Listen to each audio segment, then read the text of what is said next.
Call the budget meeting to order. Is there any citizens communication? No, ma'am. Okay, no citizens communication. Where's David O'Neill? Oh, that's right, he's not here today, is he? I think David O'Neill's out today. We need to approve the minutes from March 24th. Move to approve. Second. See anybody got any changes, corrections? Ready to vote? All those in favor say aye. Aye. Anybody against? Passes 4-0. Minutes from April 21st. Move to approve. Any changes or corrections? Ready to vote? All those in favor say aye. Aye. Anybody against? Passes 4-0. Minutes from April 22nd. Move to approve. Okay. Any changes or corrections? Ready to vote? All those in favor say aye. Anybody against? Passes 4-0. Last minutes of April 29th. Move to approve. Second. Any changes or corrections? Ready to vote? All those in favor say aye. Aye. Passes 4-0. Ready for the transfers? I'm gonna let Ms. Phoebe read those out. We do have 3 transfers this evening. The first one is for the library. This is a total of $43,800. We are moving this from utilities, other contract services, disposal fees, and transferring those monies into data processing supplies and library books and media. Move to approve. Second. Does anyone have any questions about that? Ready to vote? All those in favor say aye. Aye. Anybody against? Passes 4-0. The second transfer this evening is actually from me personally. This is for my department. We are in need of some additional printing stationery supplies due to checks and special ink that we have to do for running checks. We also have a little bit of travel that we've had in excess this year, so this is just moving this monies over so we can finish out our fiscal year. Move to approve. Second. Any questions? Ready to vote? All those in favor say aye. Aye. Anybody against? Passes 4-0. Our last transfer request this evening is from Public Safety Director. This is moving $2,000 from office supplies into postal charges. Move to approve. Second. Any questions? Ready to vote? All those in favor say aye. Aye. Anybody against? Passes 4-0.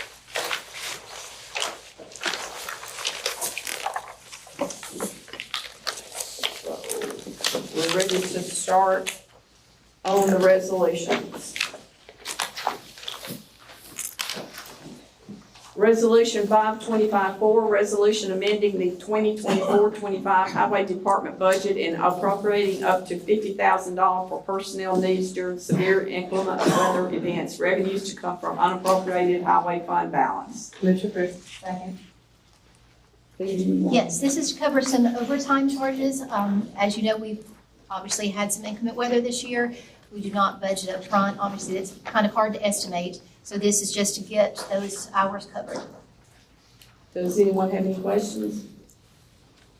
Ready to vote? All those in favor say aye. Aye. Anybody against? Passes 4-0. Resolution 5255, resolution authorizing the Williamson County Mayor to grant a utility easement to Middle Tennessee Electric Membership Corporation for property located along Wilkins Branch Road. Move to approve. Second. Oh, Kevin. Madam Chair, this should actually be in the consent agenda. There is no money that's flowing here. It's just an easement with an owner of property. He's landlocked, Wilkins Branch, and we're allowing an easement for him to get electricity to his property. Does anybody have any questions? Ready to vote? All those in favor say aye. Aye. Anybody against? Passes 4-0. Resolution number 5257, resolution authorizing the Williamson County Mayor to grant a temporary construction easement to Piedmont Natural Gas.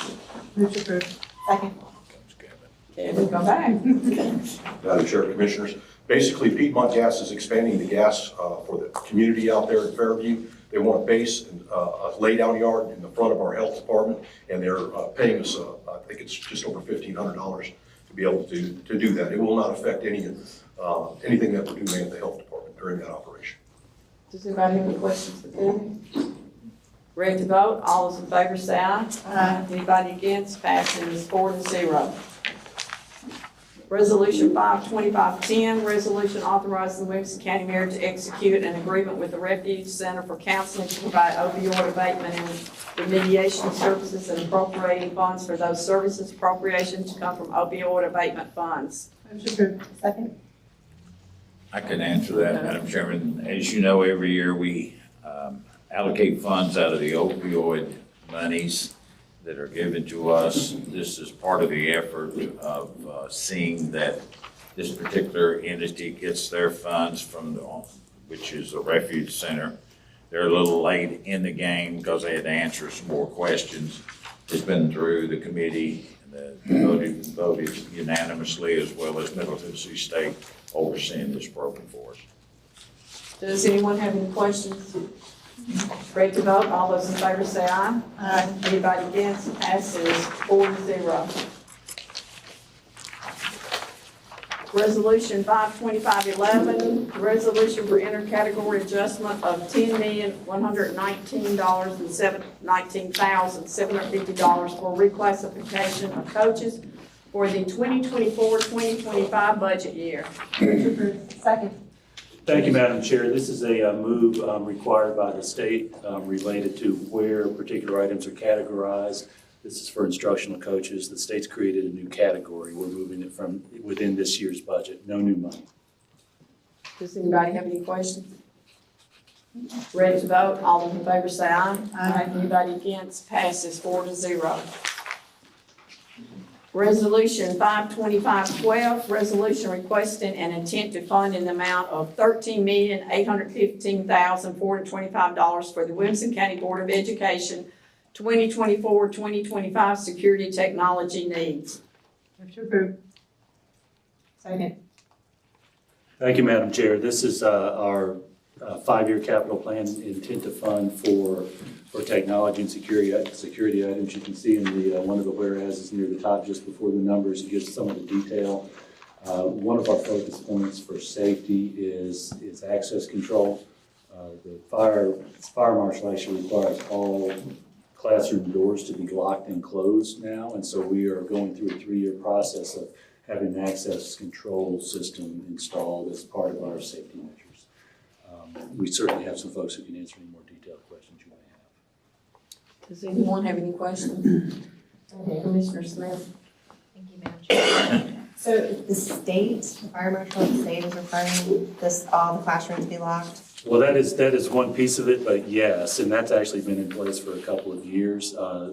What we have found that is one of the security priorities that we have that we've worked out with all our stakeholders is access control. We've done that at the exterior of the buildings, and now we're in the process of adding those on the interior doors. Our newest buildings have it.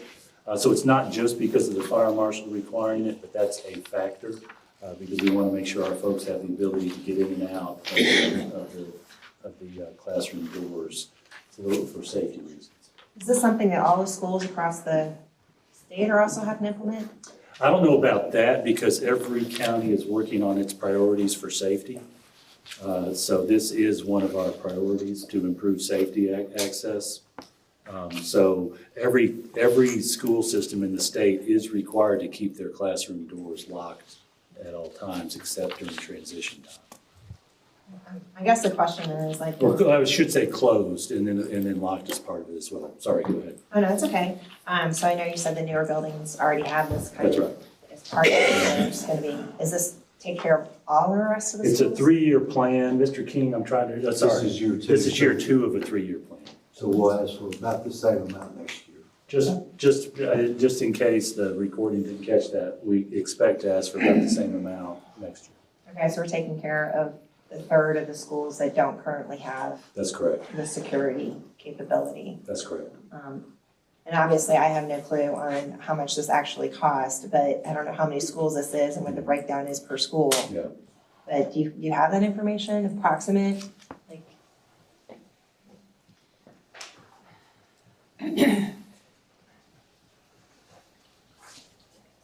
Just to give people a clear idea, Yeah. 13 million seems like a lot, but when you break it down by the. Well, number of schools, that's a portion of it. It also includes paging, intercom, and emergency system, video cameras, and some network security items. So what portion of it is that process? Brian? Yeah, why don't you come up if you've got that detail?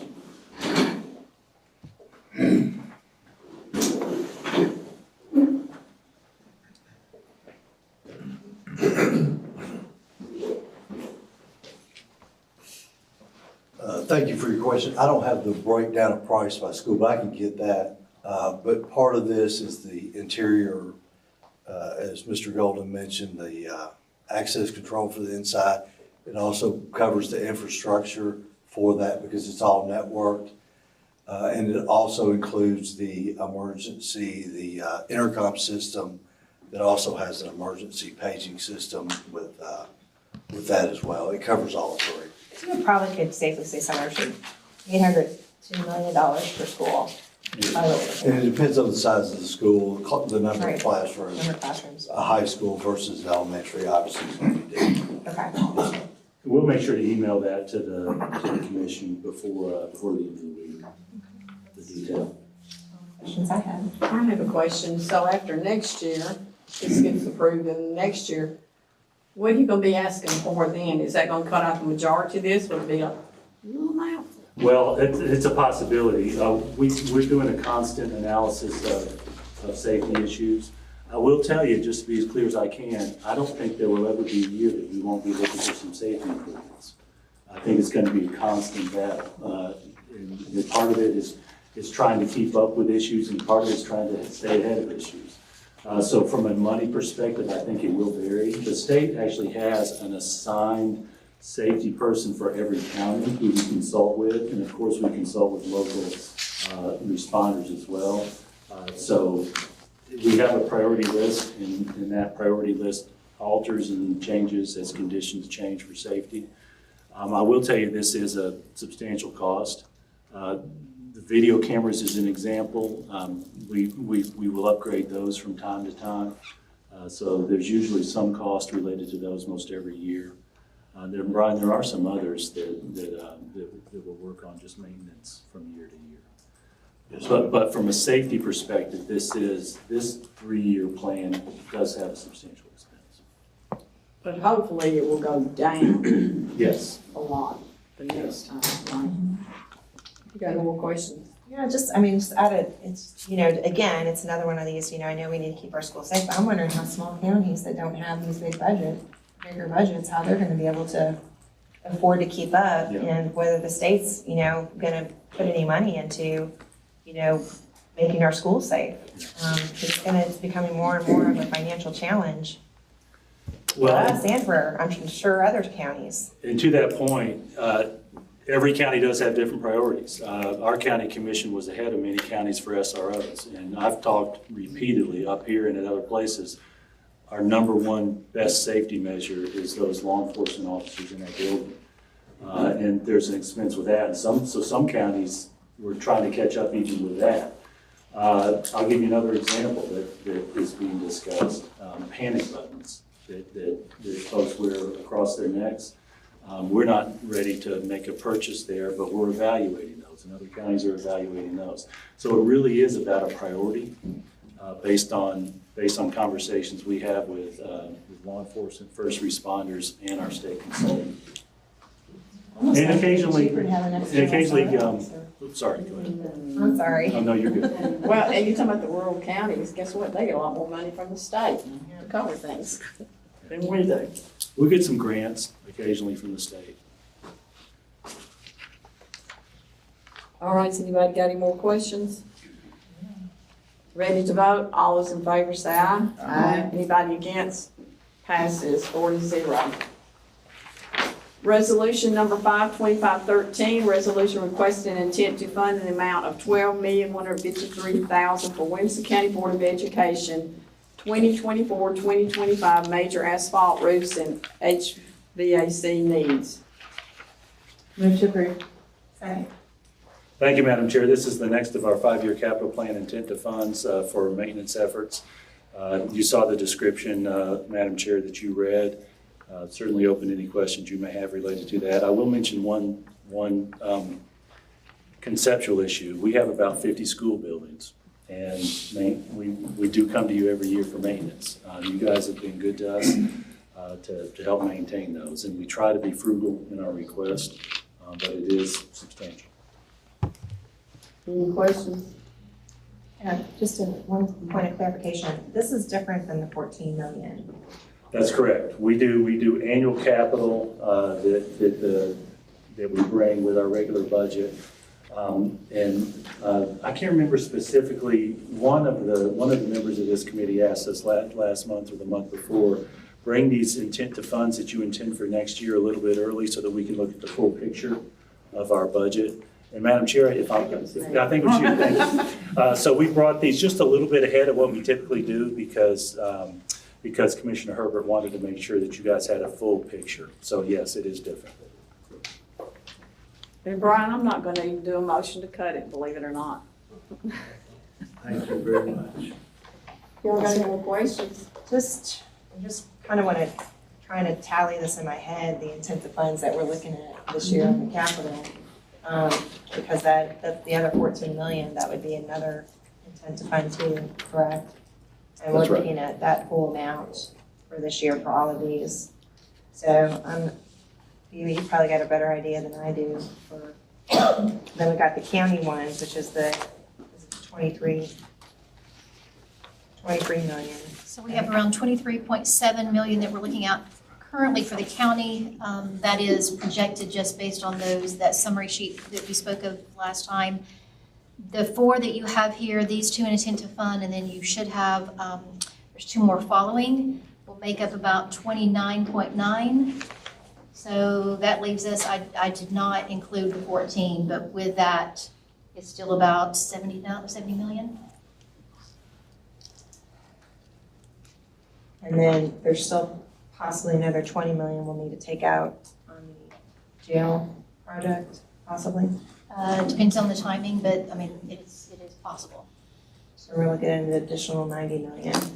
We are looking to go ahead and tap into the education impact fee, the education impact fee monies, because we can, as soon as we can start on the ALC portion, that will help defer what we need to borrow. That may help push that 20 million out one more year.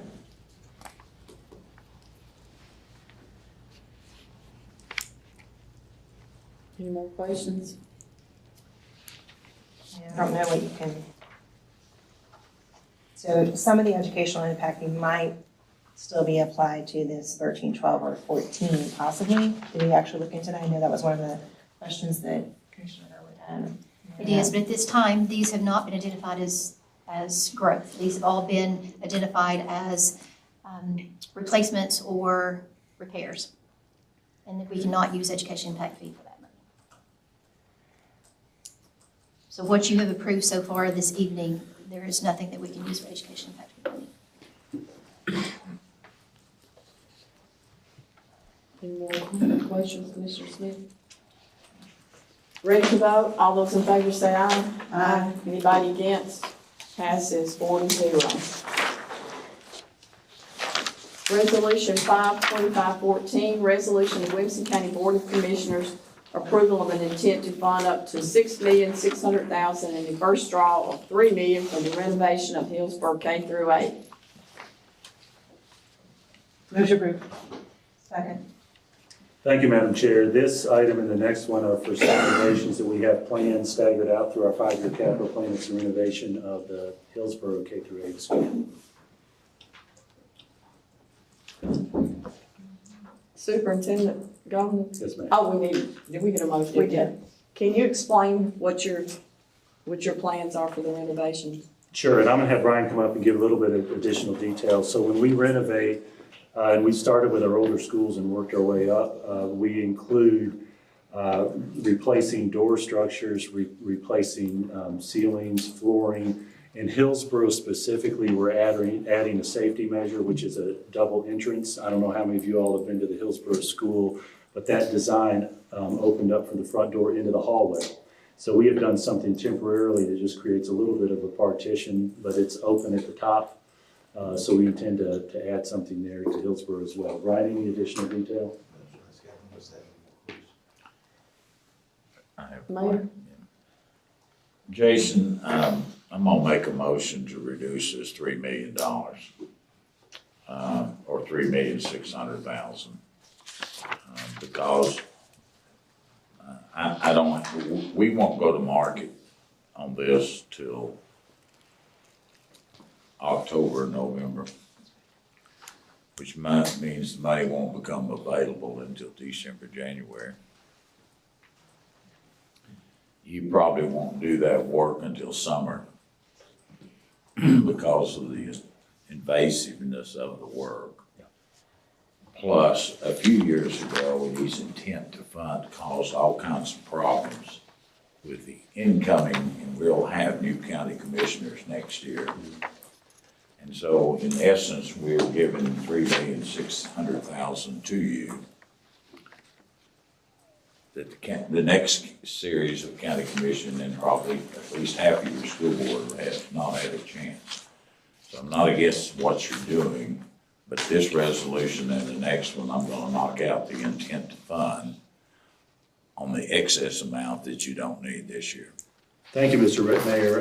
That will work for us from a timing perspective. We actually included in our resolution the year plus the next, so that'll just cause us to spend some time with our architect and designer, making sure that we only commit to something we know we have the funding for. So it could affect the schedule, the timing perhaps. Yeah, but it helps our budget. Sure. I respect that. So, Madam Chairman, according to Robert's rules, I can't make a motion after I've just talked to it. Jeff would get all over me here. But we were discussing it. Can I still make a Yeah, motion? you can make that motion. There's certain ones you can't. You can't table, you can't do those things, but Oh, you have a motion? I'll You do the made the second. motion, I don't have a second. Second. I have a question. Let's say you only get 3 million. When you do this, are you gonna do it on projects not half of a project, hoping you get the other 3 million? We'll have to schedule our project work based on that. So it may be that we create a different schedule based on the work we're doing. But to your point, we won't create something that starts a project halfway without knowing that the funding's in place. We do rely on these intent to funds for that very reason. So we'll have that conversation in our planning process to make sure that we close out particular pieces of the project knowing we have the funding for it. Have y'all got any questions? Do we need to make a motion to amend? I think we got one. We've already done that. So we need to vote on the motion to amend to 3 million. I know we've already done the motion, we need to vote on it. If everybody agrees on the motion, amend to 3 million, say aye. Aye. Anybody against? Passes 4-0. Now we're back to the original resolution of approval of 3 million for the renovation. Has anybody got any questions on that? Ready to vote? All those in favor say aye. Aye. Anybody against? Passes 4-0. Resolution number 52515, resolution of Williamson County Board of County Commissioners approval of an intent to fund of up to $7 million and first draw of $1 million for the renovation of Grassland Middle School. Motion approved. Second. Again, Madam Chairman, Jason, if we give you $1 million, can you get the project done? You wanted it at Grassland, you're Brian answering. To answer your question about getting the project done to a much lesser extent than Hillsborough because of our proposed schedules, which was 3 million and 3.6. So I can't answer specifically what we would get done based on the pricing of that. We can get it started. But again, we'll have to make sure that we don't take any steps to commit beyond that $1 million. So I'll make a motion to bring it, to give him his $1 million. And if he finds out something different, you all will have to make the adjustment on the county commission floor next Monday night. You could do that. Because this is just a suggestion. And we know the work needs to be done, but it's the same argument about borrowing the money, leaving it in the bank, not starting it in the next term of county commissioner school board. Second. Okay. Is there any question on the amendment? Okay, everyone say aye if they agree to amend this to 1 million from the 7 million. All those in favor say aye. Aye. Anyone against? Passes, 4-0. Now on the original, I've got some questions. I guess I'm real concerned about this. This is a school that's only 55% occupied. Why would we spend 7 million? It could be closed down in a few years. Well, Kind thank of you, like the Pinewood School. thank you, Madam Chair. Those are my schools. I will say, I don't know that it would be closed down, but the building did open in 1981. And so from a quality perspective, it needs it. When I think of 1981, it doesn't seem that long ago to me, but then if I say 45 years, it sounds old. We don't have any plans to close that because of volume. Now, I will say, we have had discussions that, especially at the elementary level, we have 3 elementary schools that are in the probably 60% range of full in that area. We have had some discussions on that. Traditionally, what we experience is turnover in the community. In recent years, nobody's selling in that area. It's too good a place to live. Maybe long-term, but for this kind of building, with it being 45 years old, it's time. Well, what are your plans for this school? I mean, it's only half full. Yeah. I Well, could answer that. He didn't want to answer it. We're keeping He's it got open. to report to his school board. It's called rezoning. well, and to that point, Mr. Mayor, we know that there's a limit on how much we can rezone because of bus traffic, right? Just the time it takes. We have a staggered bus schedule, elementary, middle, and high. And frankly, we don't want to have just one start time where we can have more time for buses because we couldn't hire the bus drivers anyway. It'd be too expensive. We already cut our bus routes. Yeah, there you go. There will be times where we still got capacity in some of those buildings because of that logistical stretch. So we'll rezone where we can. I actually spoke to that at the Nolensville City State of the Town conversation last week. We rezone where we can, but there's physical limits on how far a bus can go in and out. I'm still saying my concerns are, it's only half full. Yeah. What are you limiting this $1 million to? I don't want to see it spend and not, something done on the whole building when only part of it's going to be, I assume part of it's occupied. Well, Is the wing shut down or what? we have not shut down a wing, but the classroom structure is based on the wings of grade levels. We have grade levels and wings. We've also had some increased demands for response intervention, RTI, some pullouts, that kind of thing. But to your point, it's not full. So they do have more space than they need right now. But from a renovation standpoint, the need is still there in the whole building. For what? Because the equipment's old, because the roofing is old, because it's getting run down, because you need to do some maintenance from time to time. There's a lifespan for the buildings that can be extended with renovation work, redoing the flooring, et cetera. Tiles break, just the wear and tear on doors, et cetera. It takes some renovation from time to time. Have you done any renovation to Grassland since it's been built? Surely you've done Grassland something. Middle School, nothing to this extent. We've done maintenance and repairs, and we've replaced HVAC in that 45 years. I'm trying to remember any particular We got a theater. detail. We added a theater, thank you. Yeah, we went through a 10 or 12-year process of putting in theaters just because the conditions and demands in our community have grown, the expectations have grown. So we do have that theater there at Grassland that we did for every middle school. We actually have one more on our 5-year capital plan. That's an aside. Since Commissioner Sturgeon mentioned the theater, we have one for Spring Station that we'll be asking for in a couple of years, which will actually close out all those. I can't think of any large-scale renovations in those 45 years, but we have done some maintenance. Have you got any questions, Mayor? No.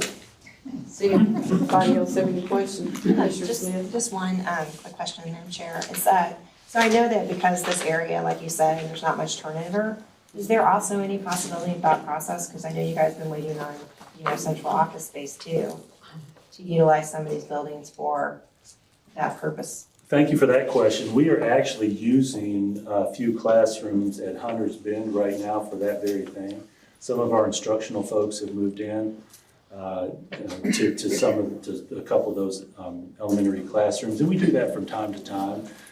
In the 20 years I've been here, we've had our nursing at Winstead and at Oakview when we rezone and move folks around. So short answer is yes, that we do use pieces of that when it makes sense for us. And we're not asking for a new central office, right? That's one of the reasons. Even though it's been sitting on the 5-year capital plan since before I arrived, 20 years ago. Let me ask you, what's your pupil-teacher ratio out there? Pupil-teacher ratio district-wide is 17-1. That's the state number. I will say, generally speaking, our smaller schools and our high schools have a lower pupil-teacher ratio because we want to have more course offerings. The elementary schools have a higher pupil-teacher ratio because we try to come as close as we can to the state cap on those elementary grade levels. So elementaries, depending on the grade level, I was probably. just talking about grass. Oh, I'm sorry, Grassland Middle. I don't know that one specifically off the top of my head. But generally speaking, Fairview Middle, Grassland Middle, and then the 800 student middle schools have a slightly lower pupil-teacher ratio than, for example, Brentwood and Page. Grassland is 19.78. Brian just like that. And state is 17, and you're 2 pupils more, is there a reason? District-wide, it's the high schools.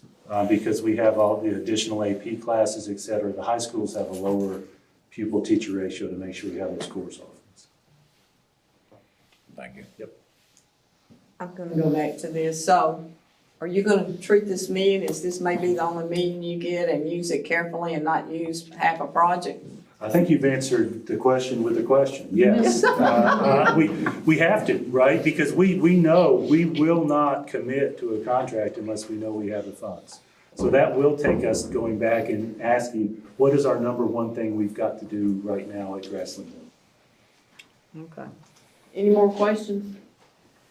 Ready to vote? All those in favor of voting for the amended resolution for $1 million for Grassland, say aye. Aye. Anybody against? Passes 4-0. Resolution 52516, resolution amending the 2024-2025 general purpose school fund budget, $4 million for letter grade bonus. Move to approve. Second. Thank you, Madam Chair. This is a revenue item. This one's easy. And I've got to tell the quick story. When our board met with our legislators just before this legislative session started, our board spoke in detail to our legislative delegation about that fiscal capacity indicator and the big difference in how much state funding we get compared to some of our neighbors. Senator Johnson mentioned that he was working on something to try to find a way to mitigate that a little bit. He found a way. There's a letter grade system the state has. It's actually year 2 of it being in place. It's really designed to identify schools that are Fs, and then there's a consequence for that. He added in a positive consequence for A's, and we qualified for that, and this is $4 million. Out of this year's budget, we've already received the funds, and we're putting those funds in the appropriate locations. So that mitigates that gap. Was this the $2 million they took away last year in the last 30 days? Perhaps that mitigates that just a bit too. Did you motion? Did we get this on the floor? Did we get this on? Okay. Yeah. Oh, I had an emphatic second. Yeah. I was very excited about this. Enthusiastic. And Mr. Mayor, to your point, we receive fiscal capacity numbers from TDOE typically in May. Am I correct? We have not yet received those. Rachel has projected and estimated, but you mentioned that $2 million last year. It was a result of us receiving that fiscal capacity information later, not later than they're supposed to give it, but later than our budget process allows. It could happen again, but she's estimated a widening of that gap with us and our neighbors. So just as a follow-up, Madam Chairman, the schools that score an A, does the money have to go to that school? No, sir. It So goes to. this is gonna go into your fund balance to pick up your 3%? That is correct. And I will tell you, Mr. Mayor, those A's kind of go back and forth, we anticipate, because the way they formula, higher performing schools compete against higher performing schools for growth. And so the reality that we're probably never going to get all A's because they're competing with each other for the scores. It's an odd system. Does anyone have any more questions? Ready to vote? All those in favor say aye. Aye. Anybody against? Passes 4-0. Resolution 52517, resolution amending the 2024-2025 Central Cafeteria Fund budget, $2,080,927.52 for additional expenditures from excess fund balance. Move to approve. Second. Thank you, Madam Chair. This is a self-contained budget governed by the federal law, USDA regulations. Our food service budget, which does not include any local tax money, is required at the end of each fiscal year to identify funds in excess of a 3-month balance and use those funds for some version of improvements to the food service system. That's what this $2 million represents. We're putting it in the appropriate locations to do some equipment and renovations in our cafeterias. Does anyone have any questions? Could you shift this money to help offset lunches for children? No, as I understand it, we cannot. That is not within the appropriate rules, and Rachel is shaking her head emphatically confirming that. No, we cannot. If I may, Mr. Mayor, based on the volume of purchases, we've actually tried to do some math and ask ourselves, can we reduce our prices just a little bit? We have not raised our school lunch prices in 7 years. And so every year we look at the cost of food and project out. From a percentage standpoint, this is a pretty tight budget. We can't be below, but we have to use the excess that's over. Any more questions? Ready to vote? All those in favor say aye. Aye. Anybody against? Passes 4-0. Resolution number 52518, resolution appropriating amending the 2024-25 Circuit Court Clerk's budget by $43,755. Revenues to come from reserve accounts. Move to approve. Second. Steve? This is some equipment that is needed in the clerk's office, digital, electronic, this is for the courtrooms as well.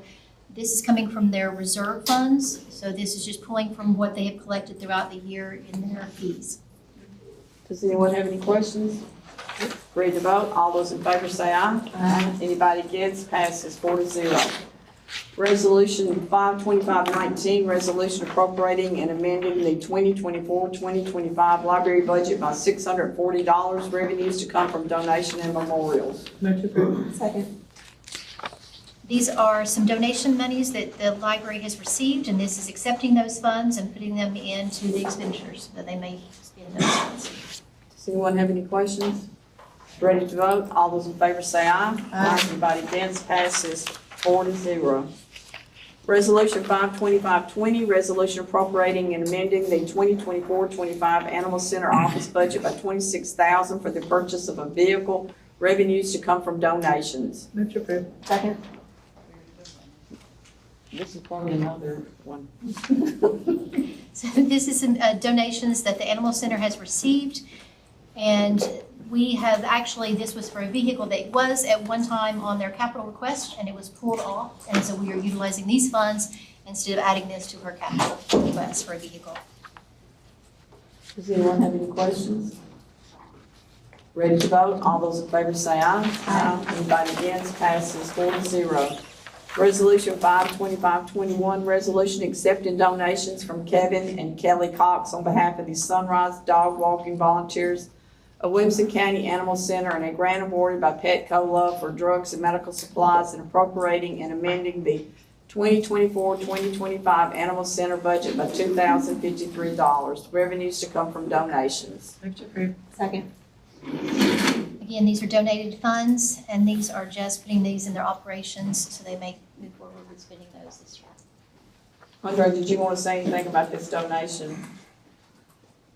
Since it's in memory of Van Tucker. Well, I just would, just for the record, Van Tucker was a very dedicated sunrise dog walker. That means she came in the mornings at 6:30 in all sorts of weather and walked dogs, and she passed away. She's pretty young, she was in her early 60s. So the dog walking volunteers took up the collection to sponsor a kennel in her memory. Thank you. Any questions? Ready to vote? All those in favor say aye. Aye. Anybody against? Passes 4-0. Resolution 52522, that's the one we're gonna delete, right? Yes, please. If we will pull this one, this was issued, the first one, I guess the second one, 2 from now, 52524 is replacing this one. We just prematurely printed this one, and we've got new numbers, and so we're just replacing it. So the next one's 52523, resolution appropriating and amending the 2024-25 Parks and Rec Department budget by $150,000. Revenues to come from participant fees. Move to approve. Second.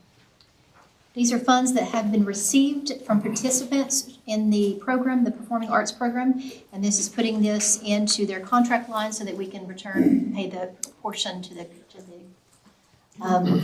different events out. Does anyone have any questions? Ready to vote? All those in favor say aye. Aye. Anybody against? Passes 4-0. Now we're into the one that was skipped. 52524, resolution appropriating and amending the 2024-25 Parks and Recreation budget by $178,118.07 revenues to come from donations. Move to approve. Second.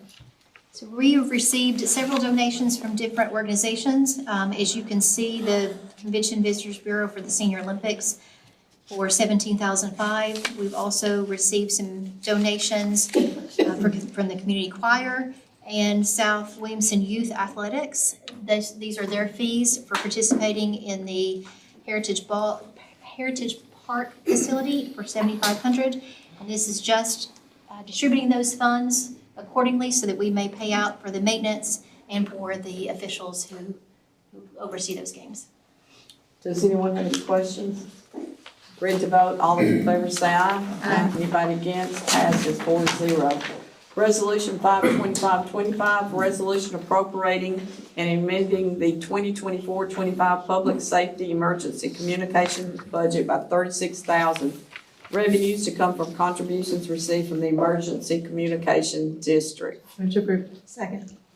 The Emergency Communication District has agreed to donate $36,000 so that we can put this to invest in an AI-driven quality assurance program and to pay for that. Does anyone have any questions? Ready to vote? All those in favor say aye. Aye. Anybody against? Passes 4-0.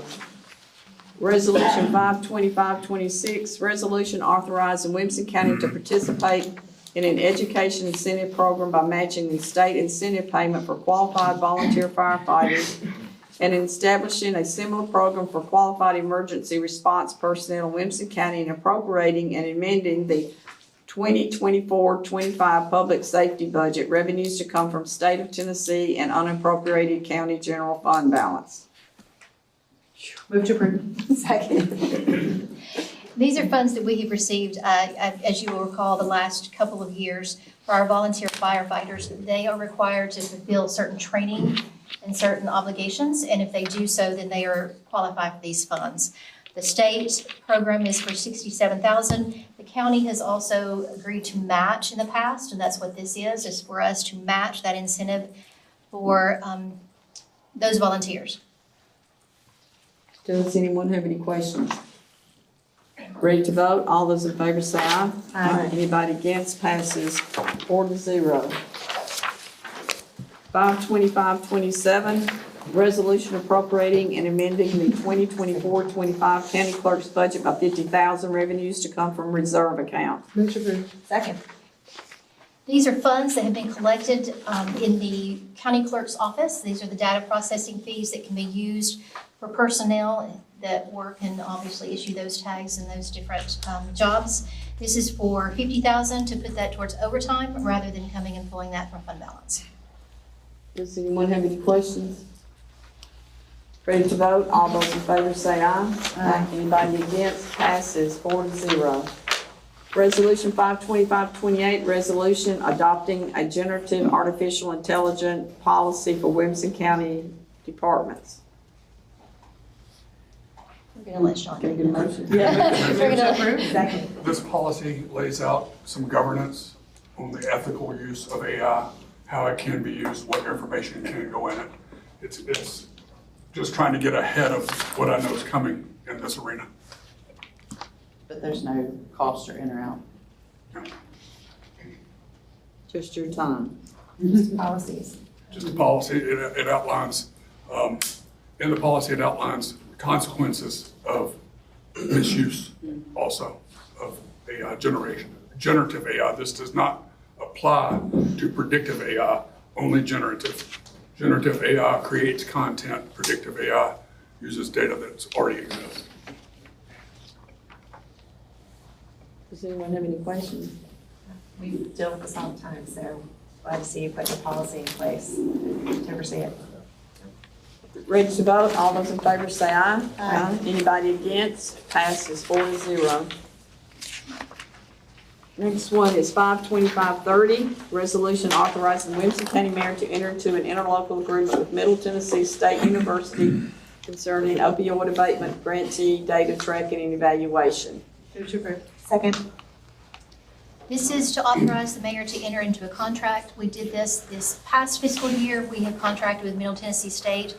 They have been instrumental in helping us to evaluate the grant, those who have applied in the county through the grants and kind of gave us the measuring mechanism that we need to kind of make sure that we are making the best choice for county for those funds. This is just to enter that contract. They also do some reporting and some tracking. And so this is their services. It is for $64,600. The reason you do not see an appropriation is because this will not be paid out to next fiscal year. So you will see that later on. This is just to enter that contract so that we can go forward with their help. Any questions? Right.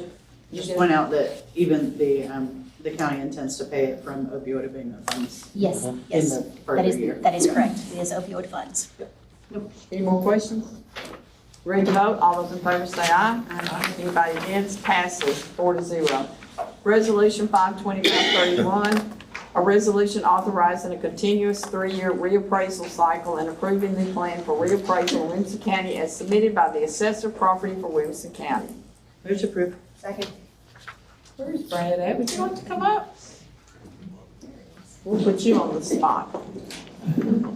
Yes, the commissioners, you see in front of you a proposed 3-year reappraisal plan for historical purposes. We have been on a 5-year plan for much of my career. We are coming to the final of year 4 of our first 4-year reappraisal plan. And we are planning the next one, which we are proposing a 3-year reappraisal plan. Big part for the reason of going through that thought process is less frequent time in between reappraisals, more accurate numbers, less swings in value as we stay more with the market. But most specifically in this last cycle, due to a sales ratio, the county lost a little over $7 million in 23 and 24. And so while I am giving you a 3-year plan, the thought process behind that is to go to a 3 and then to a 2, which would alleviate us having a sales ratio every 2 years and protect those monies should we have large swings in value like we've seen in the last 4 or 5 years. And Brad, why can't we just go straight to a 2? Part of my process is getting the staffing behind that and planning. So we have kind of looked at that. We also have, I've bragged on my 8 appraisers that we have over 200 years of service with those 8 folks.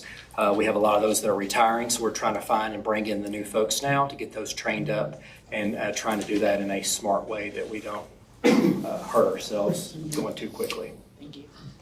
Is this going to require you to, I guess, get more overtime or additional help going this frequent?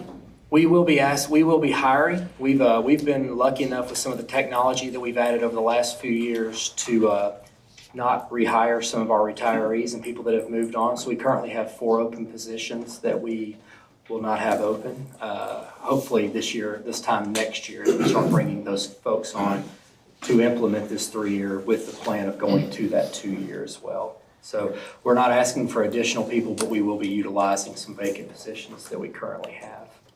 Part-time? Full-time. Are they full-time? Full-time folks, yes. I have a question. Mayor? Brad did an excellent job last week at the breakfast to the general audience. If you don't mind, there's a lot of people in here that live in the county.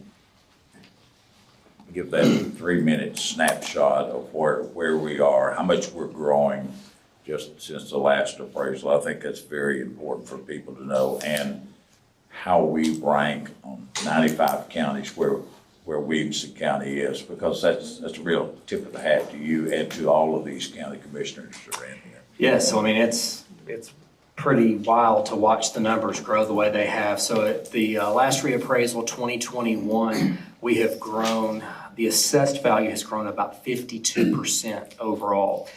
The average residential homeowner is going to see somewhere the average is around 62%. And so the reason those are different is Greenbelt values are capped, and so that's skewing our average down a bit because they can only go up a certain amount. But with what we're looking at from 24 to 25, we're looking at a 52% increase in assessed value. So we're going from $19 billion to over $29 billion. We actually got the green light from the state audit on Friday. So we've been spending the weekend running reports and getting ready for that. So $29.3 billion will be that January 1, 2025 assessed value for Williamson County.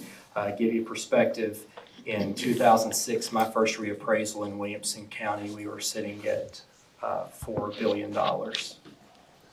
And where does it put Williamson County out of 95 counties, to the best of your Mayor, I ability? keep meaning to look this up for you. I will have this Sooner or in the later, you're county gonna have commission. to, because you're on record now. You're on What we've TV. looked at, so Dennis England was here for 30 years, and he'd say, this county grows $1 billion a year. And that was true. He was here 30 years. When he started, he was $1 billion. When he left, I inherited $32 billion. Market value. Where we sit today is $113 billion. I've been in office for 13 years, and so it's been just hang on. That's what we've been doing for a long time now. We have surpassed Hamilton County, and so that's where the mayor is referring to. We're a big county, but when you look at parcel count, what does a big county mean? If you're looking at value, we are definitely in that top possibly 3. I think we may surpass Knox County in value. So parcel count, true downtown that we don't have. You know, I would prefer to have our downtown versus a Davidson downtown for sure. But it's pretty remarkable. But that's driven by our home values. So our home values are so much larger than most of your municipalities. And so when the growth that you're seeing, Davidson County is having their reappraisal this year as well. But their overall increase has not been as significant because a large driver in their values is commercial property values. Well, if you're looking at Class A office space, that's went down over the last few years, or at least been flat for what we've seen. A large majority of our values is made up by residential values. I have a question. You know, the last reappraisal, it was downtown Franklin, went through the roof. Is there a certain area of the county that's jumped up like that? Are they all pretty much the same this time? It's across the board has went up tremendously. I think the folks that may see the most increase in that actual tax bill in October will be your landowners that own less than 15 acres.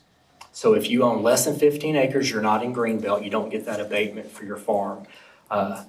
The land values throughout the county have went up so tremendously. They have outpaced everything else. And so I think those will be some of the folks that see the most significant increase in actual tax dollars payment. Thank you. if you're sitting on 9 acres on Flat Creek Road. 9 acres. With farming on it. That's right. Did you have a question, Commissioner? Yeah, thank you.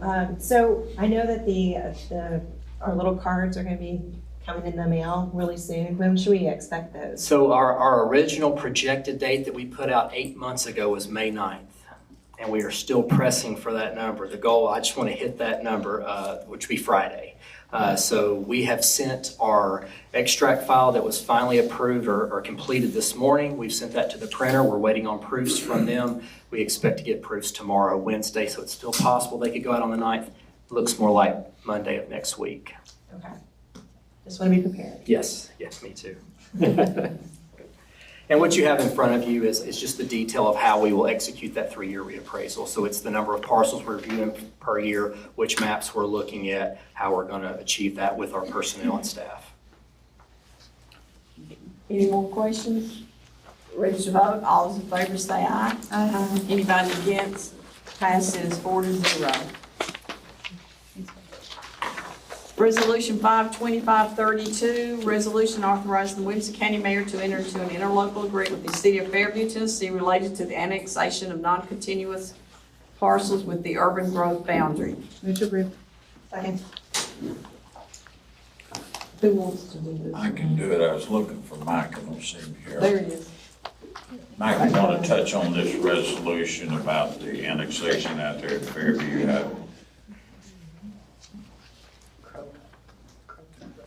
Good evening, Commissioners.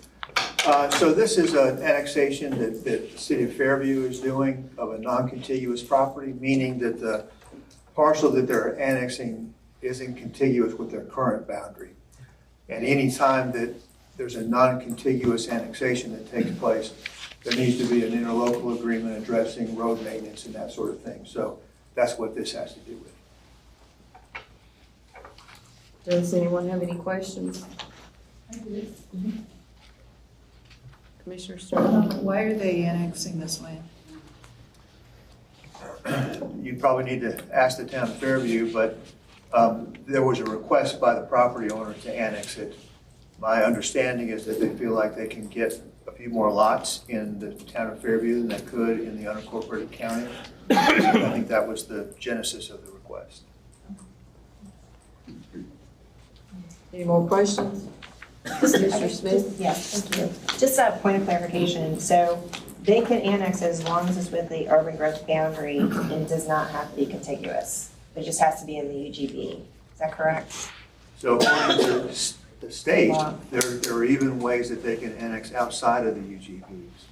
However, as a result of the recent growth plan update that we did in conjunction with the municipality, there's an interlocal agreement that all of the cities have agreed to, stating that they won't annex outside the growth boundaries, except for some very rare circumstances. I guess, just to make sure I'm reading it correctly, Fairview wants to take on this, they want to take on the maintenance of this particular road. One of the conditions of a non-contiguous annexation is reaching an agreement as to the road maintenance between the non-contiguous parcels. In this case, because they are county roads, they've agreed to reimburse the county for that maintenance. Okay. Any more questions? Ready to vote? All those in favor say aye. Aye. Anybody against? Passes 4-0. Resolution 52533, resolution authorizing the Williamson County Mayor to enter into a grant contract with the State of Tennessee Department of Military Tennessee Emergency Management Agency. Revenues to come from Emergency Management Performance Grant. Move to approve. Second.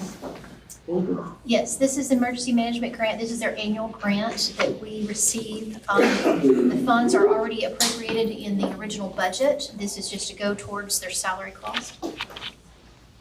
Any questions? Ready to vote? All those in favor say aye. Aye. Anybody against? Passes 4-0. Resolution 52534, resolution authorizing Williamson County to apply for grant funding to acquire a Bearcat tactical vehicle conditioned on using the equipment for a public purpose in accordance with the applicable law. Move to approve. Second. This is just for us to enter in or to apply for the grant. We have not been awarded the funds yet. That's why there is no dollars attached to this. This is just allowing us to move forward with entering a request, a proposal for the grant. Does anyone have questions? Yes. Okay. What is a Bearcat tactical vehicle?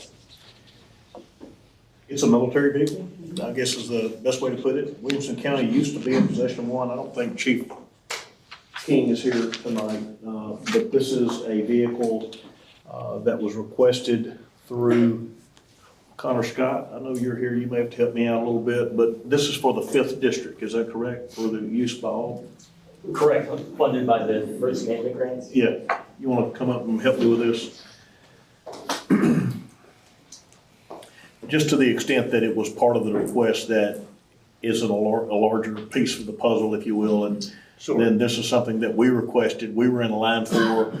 Other districts have been issued a similar vehicle, and it's our turn now to be the recipient of this to serve the people in our district, is that correct? Yes, sir, you nailed it essentially. So this is paid for, the vast majority of the vehicle with Department of Homeland Security grants that's passed through the state of Tennessee.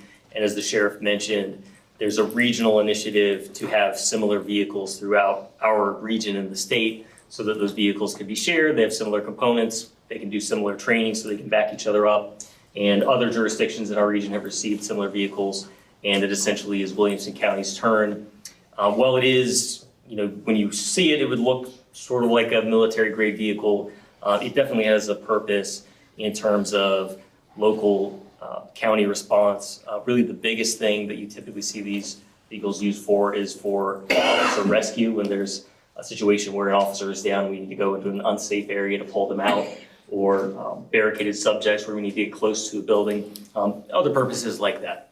Yeah, it's a piece of equipment that hopefully we never have to use, but in the event we do, we need it when you need it.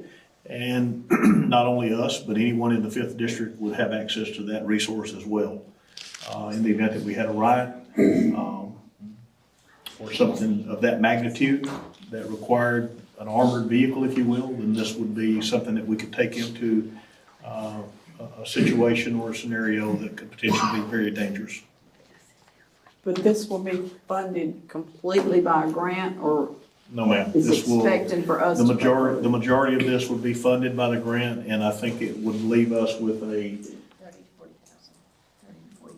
$30,000 to $40,000 difference in the cost of the vehicle compared to what the grant would fund. We have that money available currently in our in surplus for the vehicles, and that's something that we're continuing to work with finance on to see if we can use those surplus funds to pay that difference.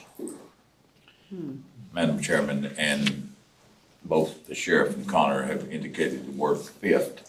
When they're saying that, they're not talking about County Commission District 5. They're talking about Homeland Security District 5, which picks up a larger surface area. So it's not just going to one district. Thank you. Thank you for clarifying that. I was worried about what's something. Got some wild and woolly people out I there. know. They're gonna be mad at Brad when they get their tax assessments, that's for sure. How much does this vehicle cost for? 350, is that right? Do you? I don't have the amount in front of me, Todd may know. I believe it's pretty close. That's around 350. Probably if Madam Chairman, if I could address it, Kevin has probably worked in and around this vehicle when he was in the military. It's called different things, but Kevin was in Afghanistan, so I am sure that he has seen it, probably operated it. Yes, sir. It's just an up-armored Humvee version, is basically what it is. And based on the size, it has the capacity to deliver people immediately to the situation safely. They can open the doors, they've got bulletproof protection, and then they can react to whatever the situation is and not get themselves in an additional situation. Also, if there's a bomb threat, again, it's got protection that other vehicles that we have do not have protection. Thank you. Something like a domestic violence situation? Could it be used for, bringing deputies in? If the situation called for it, certainly, but it would probably have to be something pretty serious to deploy a vehicle like that. That's what I meant, somebody shooting. Oh, absolutely. out there. Yeah, absolutely. Yes. Because there's probably a better chance of that happening than some of these others. One of them. Any questions? Ready to vote? All those in favor say aye. Aye. Anybody against? Passes 4-0. Resolution 52535, resolution to surplus and approve the conveyance of 2 K-9 with the Williamson County Sheriff's Office to their respective law enforcement handlers. Move to approve. Second. 2 canines that are currently deployed in the narcotics division. The handlers are narcotics officers, and this is something that obviously has been in place prior to me taking office, but there is not a need for those dogs to be with the narcotics officers themselves. And so the reality is that we haven't used those dogs, we haven't utilized those dogs in the way that you might expect in that division. And so with new leadership over that division, we feel like it's in the best interest of the sheriff's office to retire those 2 dogs. One of them is very close to retirement age as it is, and would not be working probably for another year. Is that right? So it's just it's an operational move that we feel is in the best interest of the county. Does anyone have any questions? Ready to vote? I was just gonna say, do you retain any of the K-9 program? Oh, It's just absolutely. the narcotics Yeah, absolutely. division. We've got a standalone K-9 unit, and you've actually got a couple of more resolutions that we're going to talk about in the jail program. These handlers that you've mentioned are the ones that's gonna get the dogs. Correct. Correct. Any questions? Ready to vote? All those in favor say aye. Aye. Anybody against? Passes 4-0. Resolution 52536, resolution accepting a conditional donation of a law enforcement trained Belgian canine on behalf of the Williamson County Sheriff's Office. So this is a young Can I get a dog. motion Oh, first? sorry. Move to approve. Second. So this is a much younger dog that will need to be certified in narcotics detection. Should be set up for a longer life of work that we are looking to deploy within the jail setting, and Captain Euchre is here to talk about that. But as you know, we have people who will try to sneak things into the jail, and this will give us the ability to have a K-9 in that setting on a regular basis that will combat those types of efforts. And so it's kind of a pilot project because it's something that's never been done before, and we feel like that this has significant value for Williamson County. How many canine dogs do y'all have? World War II coming on 6.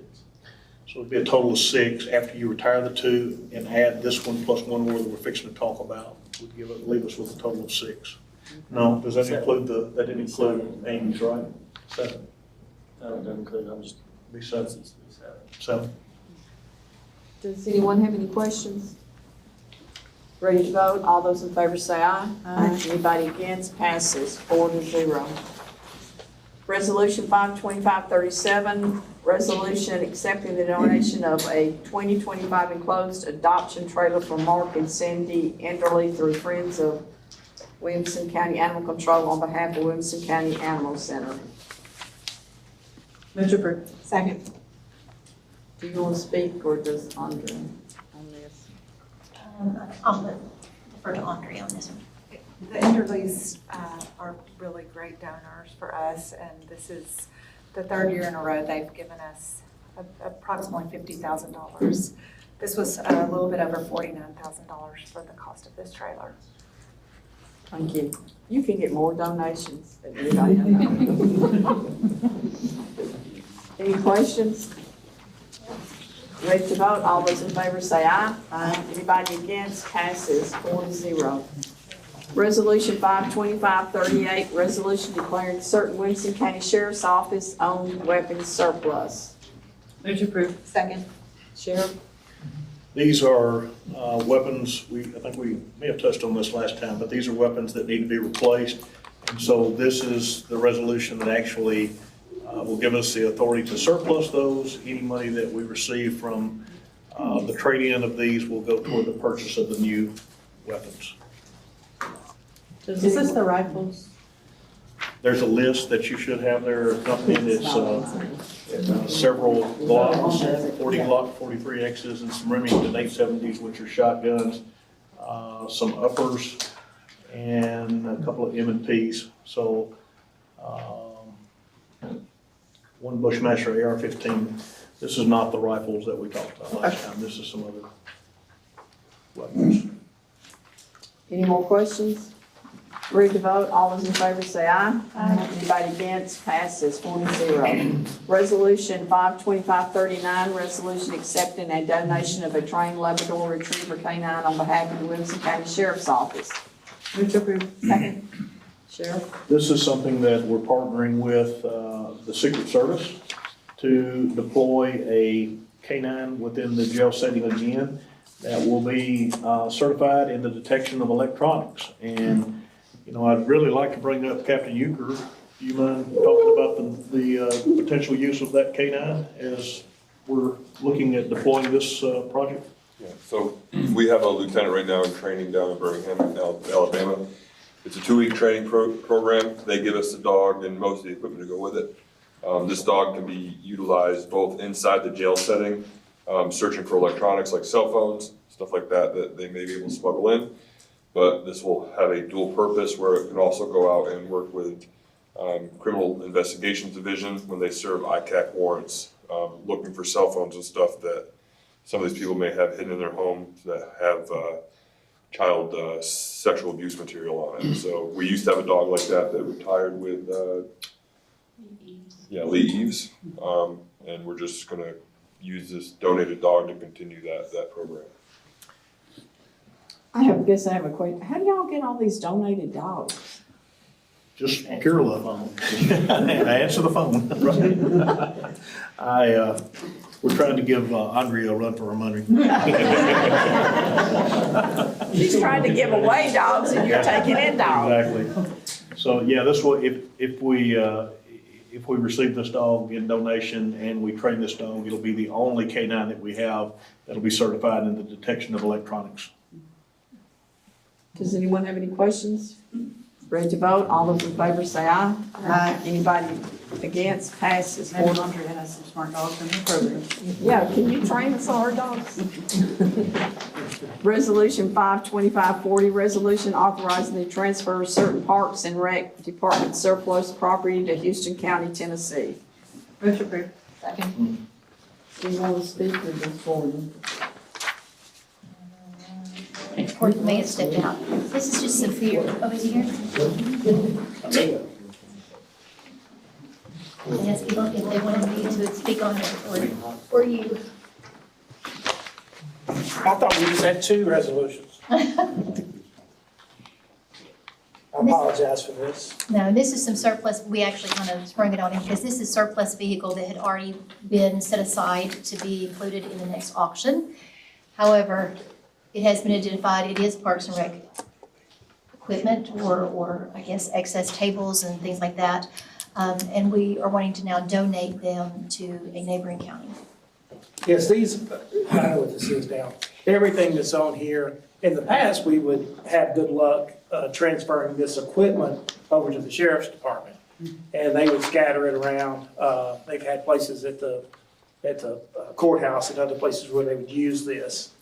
But yes, there was a department that reached out to us to try to enhance programming for their seniors. And so it's something that we were going to, it's lifed out for us. So it's a good donation. Does anyone have any questions? Ready to vote? All those in favor say aye. Aye. Anybody against? Passes 4-0. Resolution 52541, resolution authorizing the Williamson County Mayor to enter into a contract with Cannon County on behalf of the Juvenile Court of Williamson County to house juveniles in the Williamson County Juvenile Detention Center. Second. Madam Chairman, 41, 42, 43, are two of the different counties, but they're all the same verbiage. Okay. Judge Guffey, I think everybody usually has a question for you on these every time. Does anyone have a question for Judge Guffey about this? Just one question, and I think this is a little bit more, I think, than what we had previously charged some other counties. Okay, so you did go through kind of the assessment. We upgraded our rate Okay, for these and all our other county contracts as well. okay, that's all I really noticed. Thank you. Any questions? Ready to vote? All those in favor say aye. Aye. Anybody against? Passes 4-0. Resolution 52542, resolution authorizing Williamson County Mayor to enter into a contract with Madison County on behalf of the Juvenile Court of Williamson County to house juveniles in the Williamson County Juvenile Detention Center. Move to approve. Second. I think this is, as the mayor said, very similar to the same amount per day. Has anyone got any questions? Ready to vote? All those in favor say aye. Aye. Anybody against? Passes 4-0. Resolution 52543, resolution authorizing the Williamson County Mayor to enter into a contract with Smith County on behalf of the Juvenile Court of Williamson County to house juveniles in the Williamson County Juvenile Detention Center. Move to approve. Second. And this is the same as the one before, the same amount. Any questions? One quick thing, just to clarify, because I think this came up too, Judge Guffey, is that these only become available if we don't need them, right? So Williamson County puts juveniles on our service first. Right. Right, so it's only if there is actually vacancy. Oh, Correct? sure. Okay, Yes. okay, just wanted to make sure, have that on record, thank you. And we scrutinize who we accept as well. Okay. Ready to vote? All those in favor say aye. Aye. Anybody against? Passes 4-0. Resolution 52544, a resolution setting the Williamson County Hotel Motel tax rate for the 2025-2026 year. Move to approve. Second. Phoebe, you want to talk about this? Yes, this is to set, annually, we have to have the commission approve the tax rate. There is no change. We are already at the maximum. This is just setting that at the maximum again. Any questions? Ready to vote? All those in favor say aye. Aye. Anybody against? Passes 4-0. And the last, the late file resolution 52546, resolution appropriating and amending the 2024-25 clerk and master chancery court budget by $16,309 revenues to come from reserve account. Move to approve. Second. Again, this is some equipment that is needed in the Chancery Court by the clerk and master. This is being funded by the fees in which he collects. Any questions? Ready to vote? All those in favor say aye. Aye. Anybody against? Passes 4-0. Do we want to take a break now? A recess? Recess for. Second. How many minutes till? Let me double check on it. We've got some food coming. Just take a recess. Just a recess. Call the budget committee back to order. She's ready to go. We are going to do the capital budget, so some of the department heads can go on and leave. There we go. Would you like to start with general, or would you like to start with highway? Could you do solid waste and highway first? Yes, ma'am, I may. I think we're missing a commissioner. Send the non-commissioner to find. Okay, a non-commissioner. Mine. Gordon.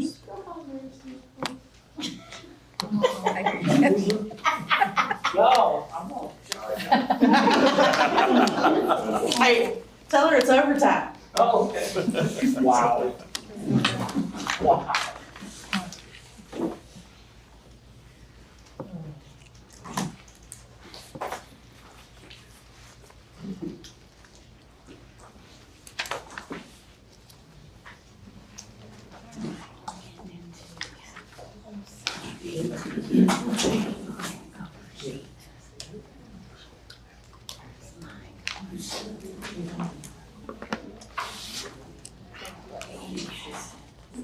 You might want to recess again, because you're going to some pizza.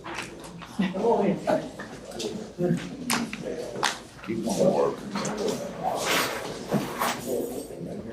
Okay.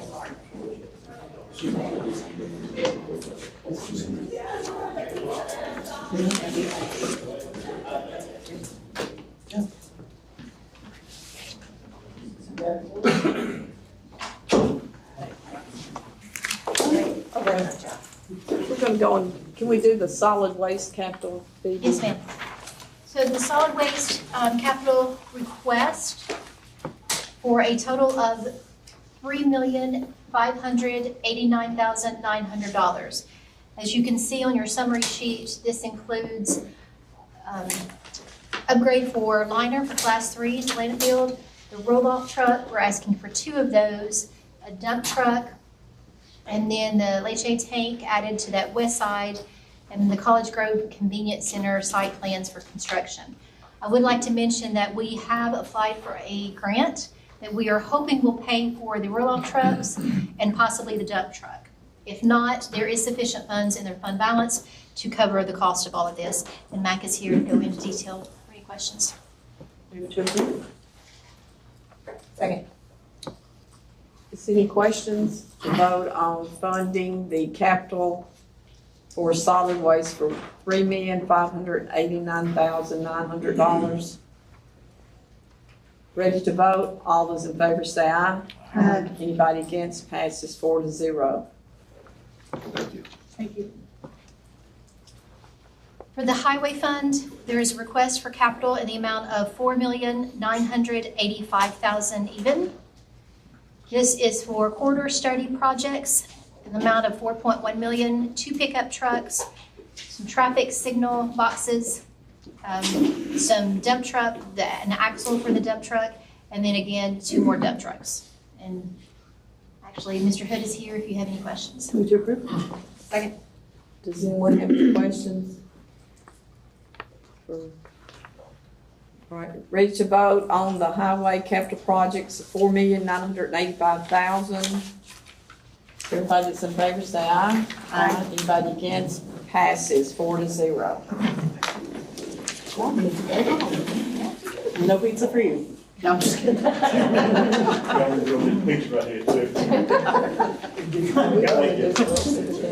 We're getting as much as we can. Okay. Phoebe, you want to go through the rest? Do we need to vote? Will we vote on each one? We can just vote on the total. Okay. So the total for the general fund, I have made just a few slight adjustments, and when I mean slight, I mean a little, but every little bit helps, is what I'm going with this year. So from the summary request that I had provided to you at our last meeting, if you will look down about a little over halfway down in the sheriff's section, for the special operations drone, we have removed that.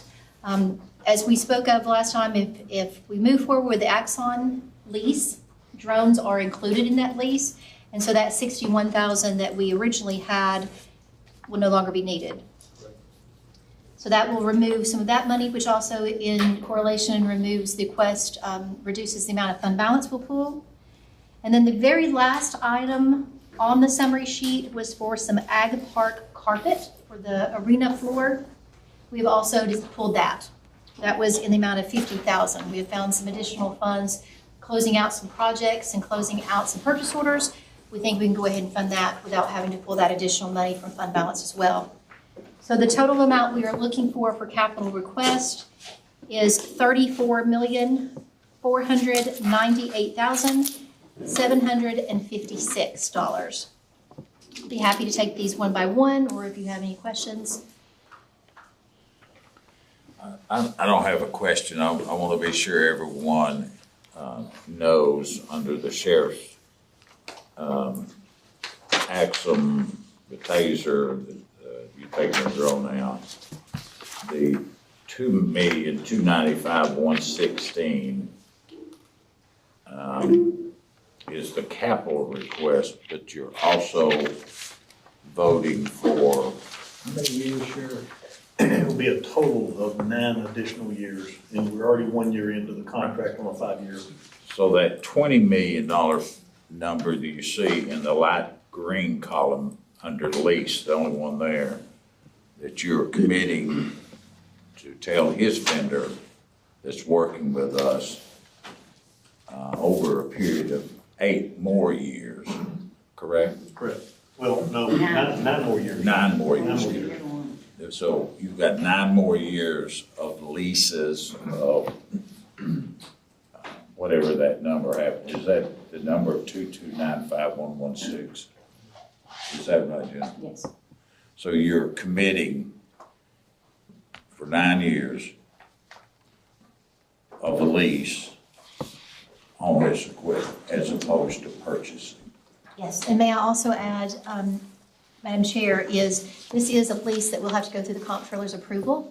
I have already requested and reached out to the representative that handles our county so that we can discuss this lease and anything that needs to happen. But this is something that has to go through the comptroller's office for them to approve it, because this is not bonded debt, but it is debt of the county and will be reflected as a whole, $20.4 million on our balance sheet of our financials. So this will have to be reflected as part of the county's debt as a total of $20 million. So what if the state doesn't approve it? I can't do much of anything without their approval. So they have to come back with a new plan. Yes, we would. So we went through last year and did the $6 million for the 5-year. And they did approve that, obviously, or we would not be entered into that agreement. But we do have to go back. I have already talked to them, and they did say that they would see this as as a new lease. So we will have to go back through the whole entire process. So Madam Chairman, whatever y'all do, we need to get a number because we've got the consolidated budget that we have to approve by next Monday or Tuesday? Next Tuesday. Now, we can always change it if we need to. If we don't, if the state, surely Phoebe will have that conversation before next Tuesday. And if they come back that it's not favorable, then we're gonna have to go to Plan B in order for the sheriff to have this kind of a commitment. But my only point was pointing out for the next several years, you're committing just like you do anything else we do with short-term or long-term debt. This is a little unusual. It's a lot of money. So next year, you will see this, if approved, the 2.2 next year will be in their operations, so that it will be added to their operations, because we have to make that payment every year. So every year, you will see that 2.2 in their operations. Be in capital, be in operations. It will be to pay that lease. But it will be on the financials, the balance sheet of the county as a whole as debt. Yes, ma'am. Can I ask a question, just for a point of clarification? We already have 1.3 that's approved in this budget, and we talked about turning around right into next fiscal year after July and paying that first installment opposed to maybe backloading that. Do we need to talk about approving that now, or I'm trying to get an understanding of how the contract is going to be structured in terms of what will be in our operating budget for next fiscal year or this coming fiscal year that we're working on right now. So as we're working on right now, it's the 1.3, which you are already obligated for. Okay. So that was already approved in your operations. Okay. So that will take care of the first year payment, the one that we are due that first. That's how they had structured it, so that we would still be through that. Okay. We are looking at, because the way the lease is outlined right now is we pay the 1.3 in June, and then they're wanting us to pay the additional money starting right in July. So we are talking about structuring that and backloading that payment so that we're not doing 2 back-to-back payments of $1 million and $2 million. So the first initial payment, the reason why you see this 2.295 in your capital is we will pay that out of capital. So that's the first money that we will do, and then after that, it will roll over, and that will go into your operations each time. Thank you. Yes. Anyone have any more questions for the sheriff about that? Does anyone have any questions about the capital budget overall? I did have one, I'm sorry. Okay. Madam Chair, I did have one question for the sheriff on this. So I know that we did ask you to go back and kind of look and see what were the cost of actually purchasing. It's a little over a $2 million savings. Okay. And they're, over the course of the 9 years, and that was if we separated everything out à la carte, and we priced it, what's gonna be packaged compared to what it would be à la carte, it's a little over $2 million savings. There were some add-ons in there that they calculated as well, but I think rather than getting down in the weeds, the simple answer is it was right at 2 million, a little more than 2 million, with the package deal that they put together. And so I would point out that we're not locked into this, so there is a way to get out of it in the event something happened, say, 4 years down the road, 6 years down the road. We're not locked into it. We're not locked into today's technology. This is technology that will grow and that we will get all of the updates at no additional cost, all the equipment at certain intervals replaced, so new equipment that's built into this contract. So we're really buying tomorrow's technology with today's dollars. And we'll be locked in for a total of 10 years, but over the next 9 years, because we're already in year 1. So it's kind of, if you look at it from that standpoint, there's no additional interest on this over the period of that lease. Okay. Thank you. I guess the question then for you, Phoebe, so will the 2 million for this year, will that go into fund balance column, or where column will that go into? It will, if that is not restructured into a later payment. Okay. So that's the discussion, is we've already included in the budget the 1.3 in June.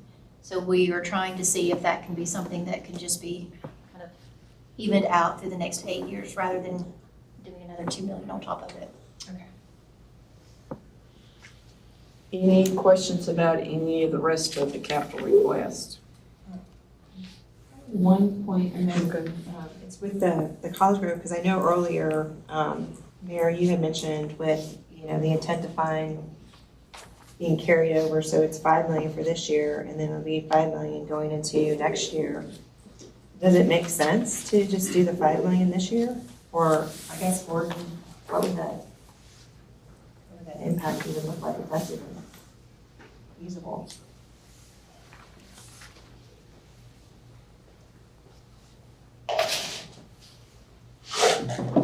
So when you're talking about the College Grove project, you kind of have to look at the timeline. And so the timeline would start when the bonding takes place, and that's in, as the mayor mentioned earlier, October or November of 25. So if the money is available and Phoebe puts it in an operating line item for us, the first step is to select a architectural firm. Once we select a firm to do that, the design process could take anywhere from 4 to 7 months. So you're looking now into 26 when we're going to be starting the budget cycle for the next year.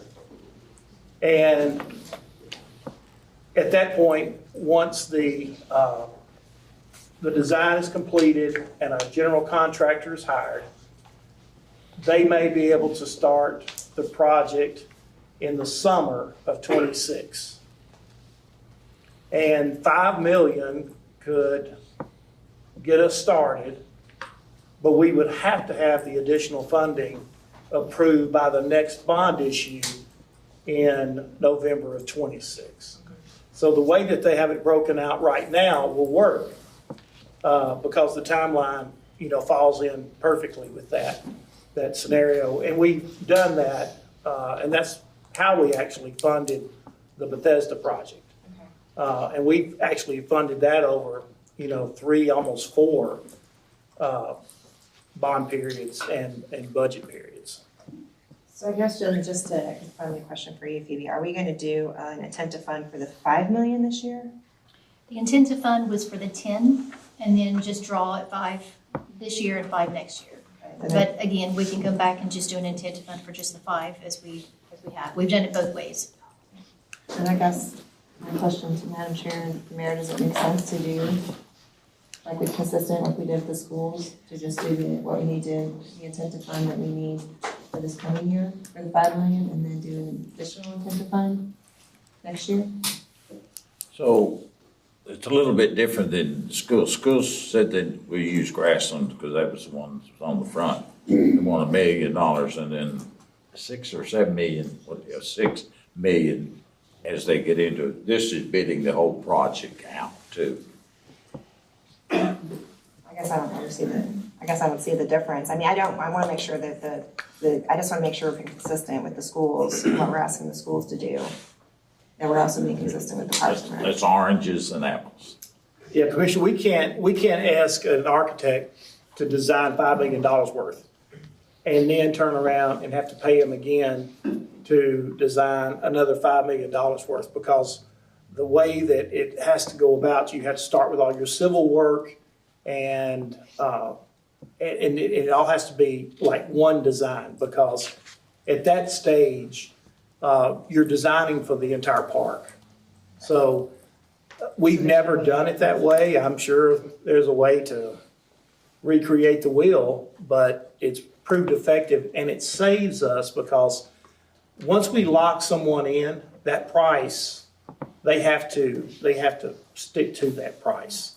And so we're going to be getting pricing based on, year 25 and 26 numbers, instead of waiting on getting pricing with the inflation of 27. So it only makes sense to do it all at one time. Okay, that makes sense. Any more questions? So what's your final number, Phoebe, so we can get it into the minutes? So the final number for capital projects is $34,498,756. Is everyone ready to vote? Those in favor of the capital projects and 34 million for. Did you get a motion? I think we had a motion. County general capital. I don't have a motion. Yeah. I just have the total. Second. There you go. Thank you. Ready to vote on the capital projects for the county, $34,498,756. All those in favor say aye. Aye. Anybody against? Now, Madam Chairman, I would suggest that since you've got the two self-supporting, give us a grand total that's on the back of your sheet. That way it'll be all encompassing.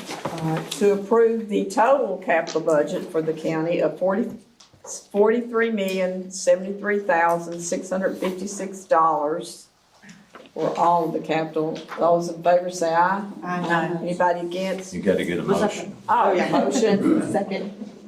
All right, ready to vote again? Everybody in favor say aye. Anybody against? Passes 4-0. We're through with the capital now. It's time for people. We're going to take a recess for a little while.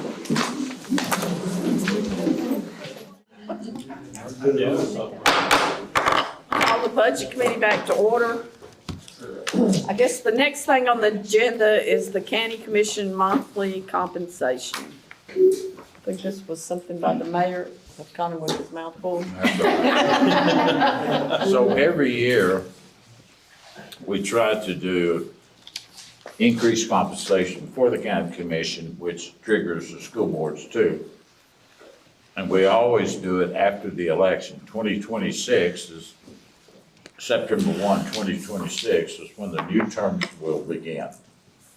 I proposed at one of our budget meetings we had to increase that $100 a month for each of the county commissioners. Last year's budget committee and the year before approved it for 2026. So the discussion here was, I'd like to see more information from other county commissions. Diane got that information, sent it out. We've heard nobody, or no county commissioners reached out and said, what's this for? I think everyone knew because you kind of put a little prep letter. So unless there's questions, Madam Chairman, I still move to do that because it's logical for me to do that so you all aren't giving yourself a pay raise in the middle of your 4-year cycles. Does anybody want to second that? Second it. Any questions? Or y'all want to vote on it? Whether.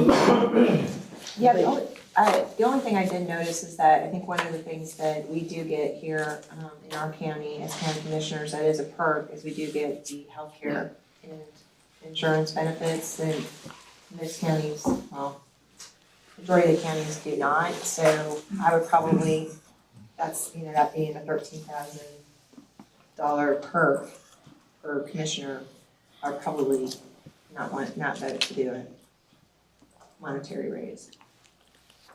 Does anybody else want to make any statement? No? Mayor, anything else? It would not be effective until Next, 9/1/26. all right. Gonna vote on a $100 a month increase on the county commission. How much they receive each month. Each meeting, right? No, month. Month. Beginning September 1st, 2026. All those in favor say aye. Aye. Against? Against. Against. 2 for, 2 against. All right. Who were you were against? So I was Judy and against. Mary. Thank you. Next we're on to dues and memberships.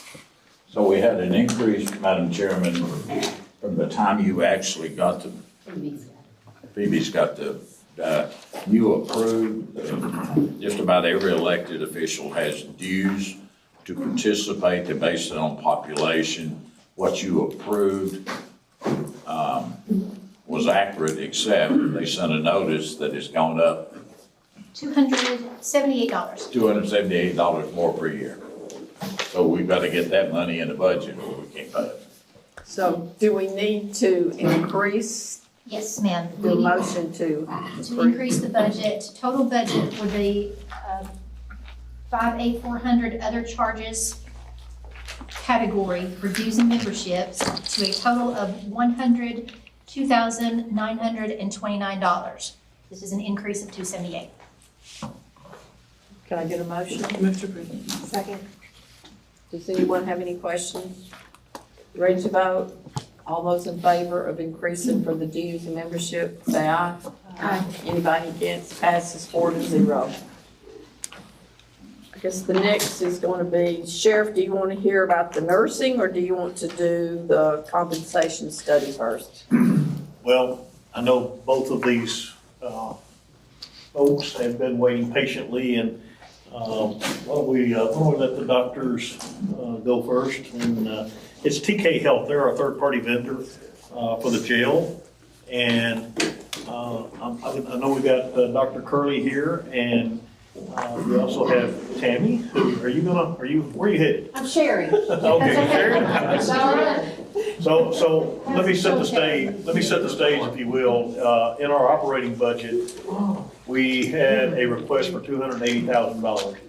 And that was for additional nursing staff. And if there was a misunderstanding that that was for one nurse's salary, that was not accurate. That was for additional coverage of multiple nurses that added up to that amount. And so at your direction, we withdrew that from the operating budget, and we were sent back to try to look at alternatives. And we have been working diligently. When I say we, I'm talking about our jail administrator, Carol Esteban in particular, and our third-party vendor, TK Health, have been working diligently to try to come up with some information and some data. And so because they have the expertise in this field, we wanted to let them make the presentation to you and then let you ask them questions before we collectively decide how to go forward. I do have a little show and tell. Wanted to make sure that everybody had an opportunity to read along as we were discussing. My name is Tammy Barrett. I appreciate your time. He said Doctor's plural. I will not take that title. I have not earned it, but I do have a really good one with me. Dr. Jonathan Curley serves as the supervising physician for your facility. He is also the the deputy medical director for the company TK Health. We did a lot of homework, actually. We've been a part of your organization here supporting your sheriff and his fine folks since April of 2023. We're very happy to be a part of that and to support those folks that stand between us and what some of us would collectively refer to as the bad guys. They serve and protect. We try to serve and protect them as best we can. We've been able to do that to the best of our ability by having, if you'll look at page 2, one nurse during the day and one nurse at night on the floor. The nurse is by herself. You'll hear more about that in a few minutes. We've done a lot of number crunching. We've done a lot of people interviewing. We've done a lot of experience at this facility for the last couple of years, as well as others. We serve other facilities in the state. You'll hear more about that in just a minute. That information has come to us and to him for many, many years of experience, and our recommendation had been for an additional 24 hours of nursing.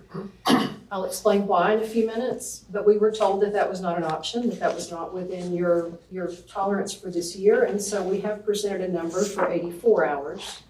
That's not one person. You don't work 84 hours a week. I sometimes do, but I try not to. That's actually 2.1 people. If you want to look at it that way, and it's more than 2.1 people. It's 2 full-time people and at least 1 part-time person. All the taxes that are associated with that, all the insurance associated with that, the training, their PTO, their vacation, all of those things. So that is an inclusive number for what it's going to cost to have that extra person there who's not really extra. Something that I want to talk for a minute about is the perception of what's going on, why there's a nurse there. Most of you fine folks have probably never had opportunity to be in jail. I have the privilege to be able to come and go a lot of times. These folks are on the front line and they have a hard job. They do a phenomenal job of treating people that we may not want to know what they've done, but they treat them with respect and dignity and take care of them because that's your responsibility, yours being the county. Once they've made a bad choice to lose their privileges, then we have a responsibility to take care of them. And so our perception on the outside is of a doctor's office. You know, you're thinking you have a headache, you go get an aspirin. You go to Dr. Google, you do whatever you need to do to get your appointment made and so forth. They've lost that privilege. It's not like a regular doctor's office. In fact, if you'll turn to the next page, I want you to look at a list of kind of what that nurse faces when she comes in by herself for her shift, that floor nurse. She has to tend to the acute needs, whatever comes up. She has to have any immediate needs. The first would be the ones that were scheduled, the rashes and what have you, but the immediate needs that come up can be grave. They can be everything from an overdose to a heart attack, et cetera, et cetera. They have to call the provider to ask for guidance on those things. They have to wait for the provider to call them back sometimes. They have to be available for that call when it comes in. They have new inmates that they have to evaluate as they come in. More on that in a moment. They have the corresponding intake paperwork and follow-up. For every person that comes in the jail, they have to turn around and go get all their records so that they know what their history is.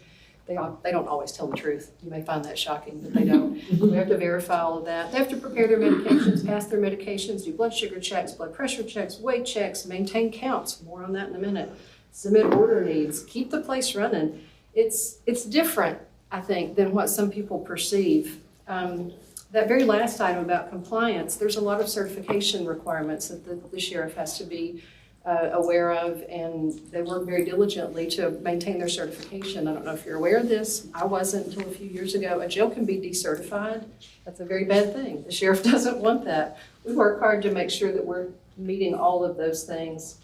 Before I go to the next slide, I want to get into some more detail, but I want to give you a visual. Most folks have seen the I Love Lucy episode where Lucy and Ethel get their job in the chocolate factory. It's hilarious. But if we think of that chocolate as humans and Ethel as our nurse and Lucy as our nurse, you get a visual of the overwhelmed feeling. I want to do that with a little bit of lightness with that visual, but I also want to really seriously think about what they do. Part of my job is to look at statistics, and I look at a lot of them. I've broken down what an average shift is for these ladies and some gentlemen. So when they come in the door for their shift that goes from 7 to 7, they have about 4 sick calls that are scheduled that they'll need to deal with and then talk to the doctor about. They have at least one person that'll have something come up that causes them to have to get them ready to go out the door. Maybe they had a heart attack. Maybe they had a seizure. Those things can be very overwhelming. And they can also take up a great deal of time, and you're the only nurse, remember. There's one patient at least that's having extra observation. Maybe they have hit their head and they have to be on neurological checks. Maybe they've tried to commit suicide. Maybe 100 things.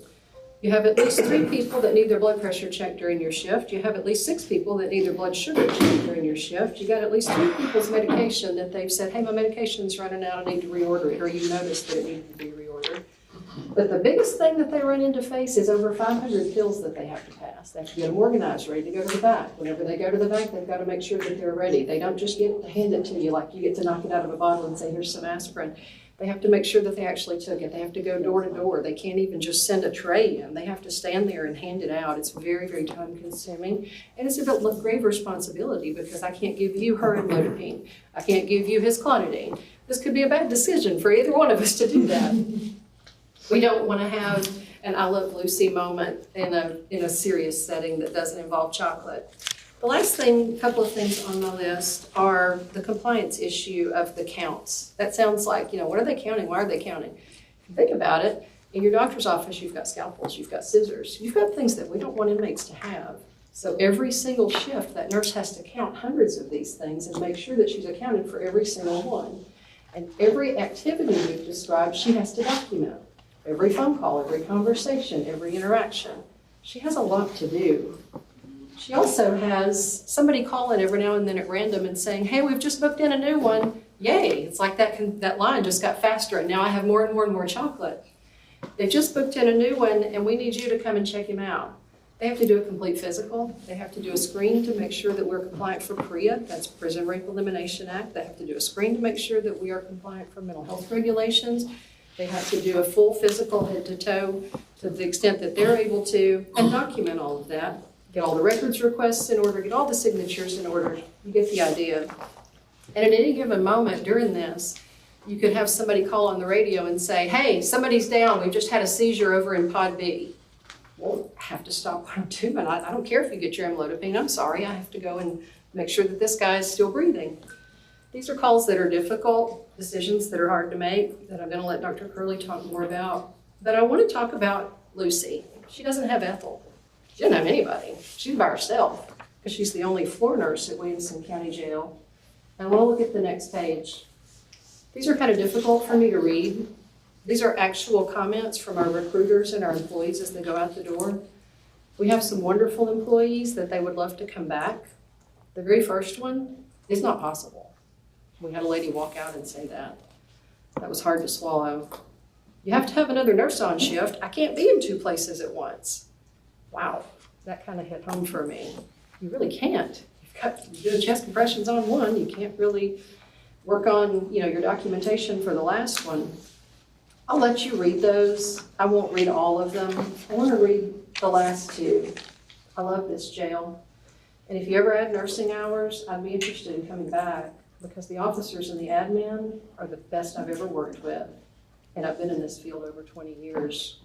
And the last one, I can get my shift done, sort of, but there'll always be something cut short.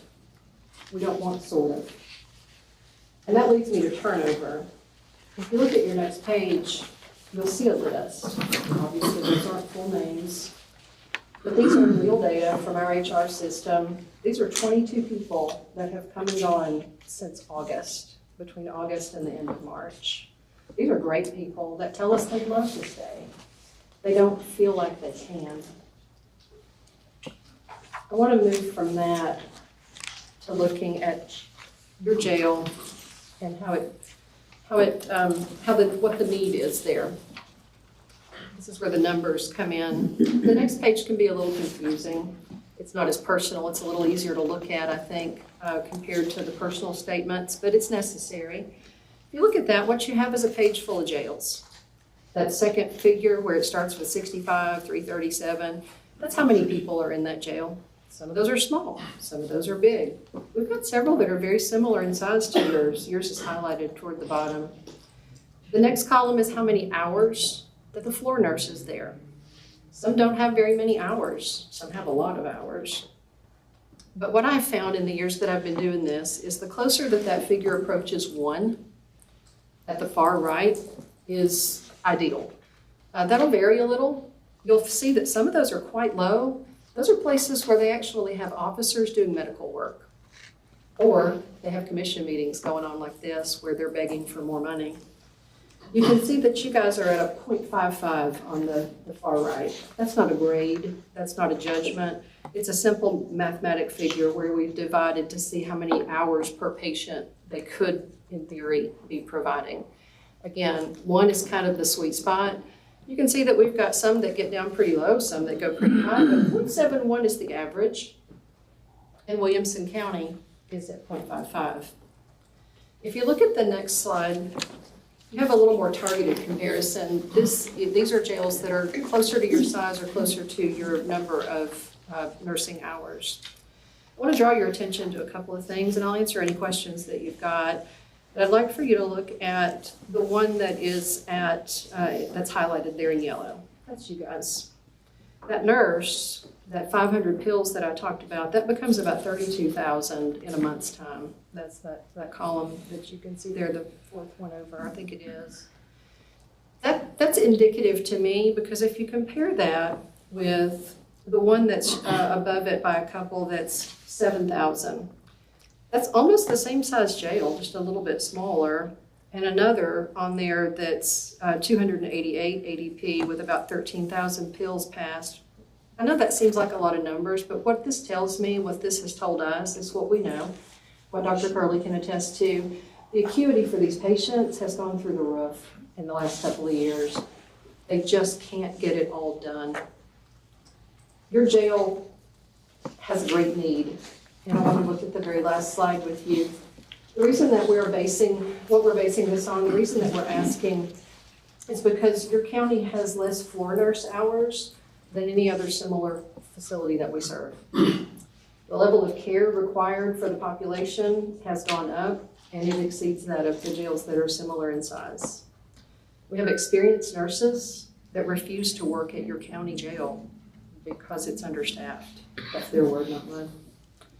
The benefit that these 84 hours per week would provide is obviously a more appropriate level of care. We're not asking for extra. We're not asking for bells and whistles. We're asking for what we believe to be appropriate. But it would also increase the likelihood of recruiting success and retention, because you can see with that turnover, we have a problem.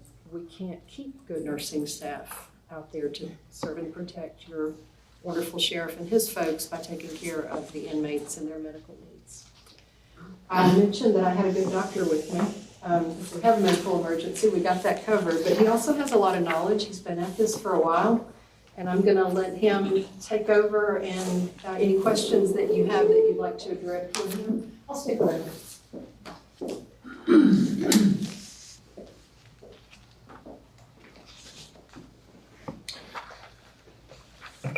Hi, Ms. Barrett. I'm Dr. Curley, Chairman of the Commissioners. Thank you for the opportunity to talk. Really, I would like to just to add, in the healthcare space, this is very, very unique. I've been in this space since 2008, and the difficulty in practicing medicine in this environment has escalated over the years. But post-COVID, we're seeing a sicker clientele who have, which we're in an opioid epidemic, mental health crisis, and so there's a lot of extra factors that make inmate health care more challenging. Unfortunately, the sheriff doesn't have the ability to choose who comes in the door or how sick they are, so the escalation, the need is continuing to rise. As Ms. Barrett mentioned, this is a little more than, well, it's a lot more than just a clinic, because the Tennessee Correctional Institute, or the certification body, requires a lot of extra steps for the jail and specifically healthcare. Every year we are inspected and have to maintain standards, and they continue to put more standards, which are safety measures for the most part, but also trying to help us push that level to a higher level of care, and also knowing that we're serving an at-risk population. So what we're proposing is investing more staff so that we can more adequately serve that. That also speaks to not just a level of care, but also health and reliability and the efficiency of the care that we're delivering within a challenging environment. So Ms. Barrett laid out a lot of statistics. I would be happy to address or answer any questions about healthcare in this setting, or as far as anything else you might have related to inmate healthcare specifically here in Williamson County. I have a question. Yes, What ma'am. hours, if you got this position, what hours would you, what time would you schedule this? How would you do that? So typically, what we're looking at with the 84 hours is 12-hour shifts, and we always look at what is the best place to allocate. Of course, ideally, 24 hours is going to be your best scenario, and then the 12-hour shifts we will look and see. As she was talking about data, we look at where that nurse coverage will be the most effective. It's hard to predict that, and again, 24 hours is best, but we feel like the 12 hours is really where the need really needs to be. I have a question. Sheriff, or your consultants here, what was your original figure you asked for? We had $280,000 in the original operating budget. And how many hours was that for? Can you elaborate on that? Say that again. 12 hours. It was a 12-hour position for the 280. Yes, for the 280, it was 12 hours. The original 24 hours was original 557. That was one I was. Yes, sir. That was the original. I'm sorry. Yeah, so we My bad. went to cut that in half for 12 hours. And to kind of go back to your question, Ms. Herbert, that 12-hour shift more than likely will be in the early evening and the nighttime, because the day shift nurse does have a little bit of, I guess you could say, help from the some of the nursing staff that are there as the chronic care nurse or can assist her. But the night shift nurse that we have now, she is there alone from 6 p.m. to 6 a.m. And this 12 hours would help facilitate that one nurse in the evening and through the night. Because at night, as Ms. Barrett shared, those are things that one nurse would have to cover. And the last that I talked to, one of the nurses, this passing of the medication at night in the evening takes roughly around 3 hours of her 12-hour shift to pass meds on the floor. So if she has to stop and go to the booking because there's someone that's come in that's sick, or there's been an emergency on the floor and she has to stop doing that pass, then she would have to go back later. So it just, it's a lot for one person. It is. I might add that as far as it's very tedious passing the medication, there's no margin of error. It's something that's always looked upon as far as an inspection. It's one of the key points there. So that person, when they're by themselves, they have to be very, very focused on making sure that they're not only getting the medicine ready, but delivering it specifically. Again, it's very tedious and time consuming. It's hard for them to stop if there's an emergency and then go back to that. So, sorry. And also one other thing I'd like to add too, if we have an intake that comes in the evening time and say they are diabetic, but the nurse is passing meds, or say there's emergencies on the floor and she cannot get up there to do that H&P, that individual, if they don't have their medication, their insulin, they're going to miss that. So it's just the liability of them not being able to get up there in a timely manner to do H&Ps. Sometimes folks that have been in our booking department have been in the booking department for 12 or more hours waiting for the nurse to be able to come up and tend to them because they came in on the night shift and they're usually left for the morning shift when the morning shift comes in. And so they're playing catch up, doing H&Ps and so forth. So as a follow-up, Carol, the 267, 475 represents 12 more hours or 24 more hours? It's 12 for 7 days a week.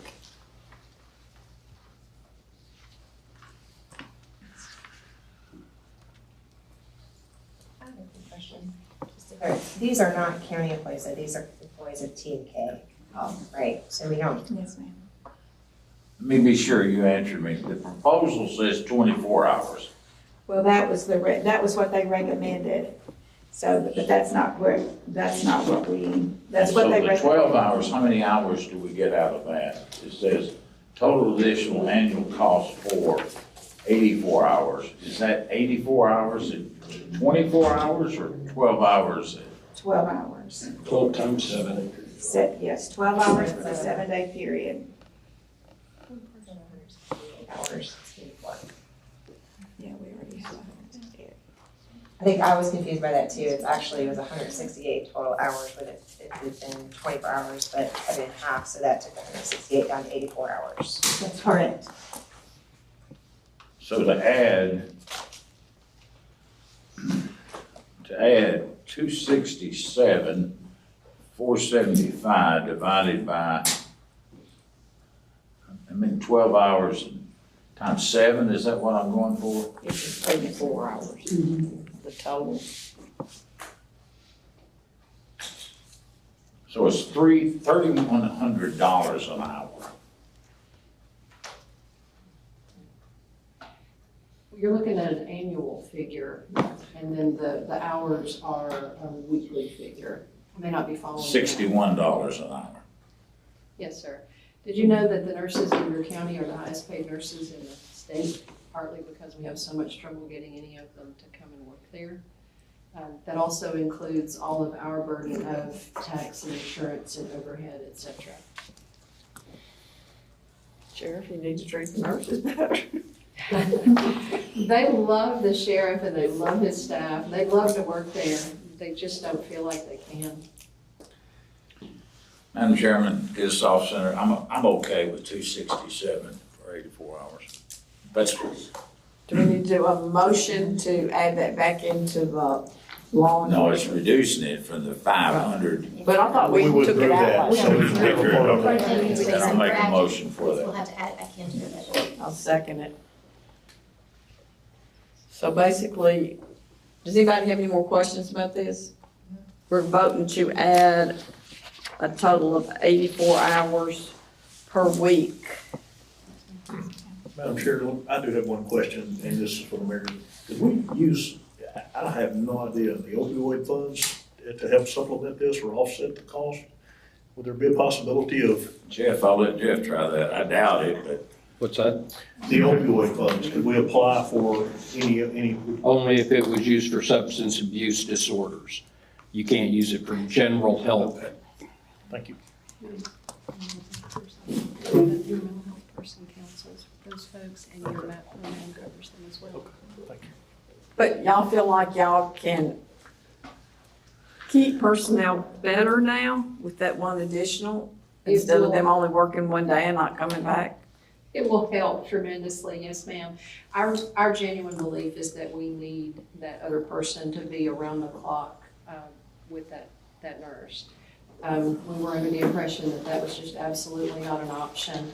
We've been working every possible option for the last couple of years, and we were told, you can't have it. I'm sorry, you've got to, you've got to give us a price for 84. We gave you a price for 84.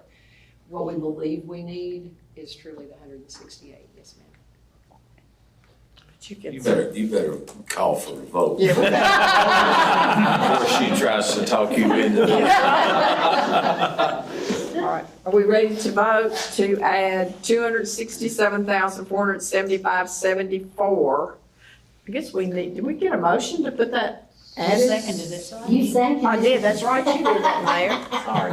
All right, we're ready to vote on it then, to add that into the law enforcement budget, all those. I don't add cents, so you need to make it 74 or 75, please. I don't budget cents. Make it 76. No, 475.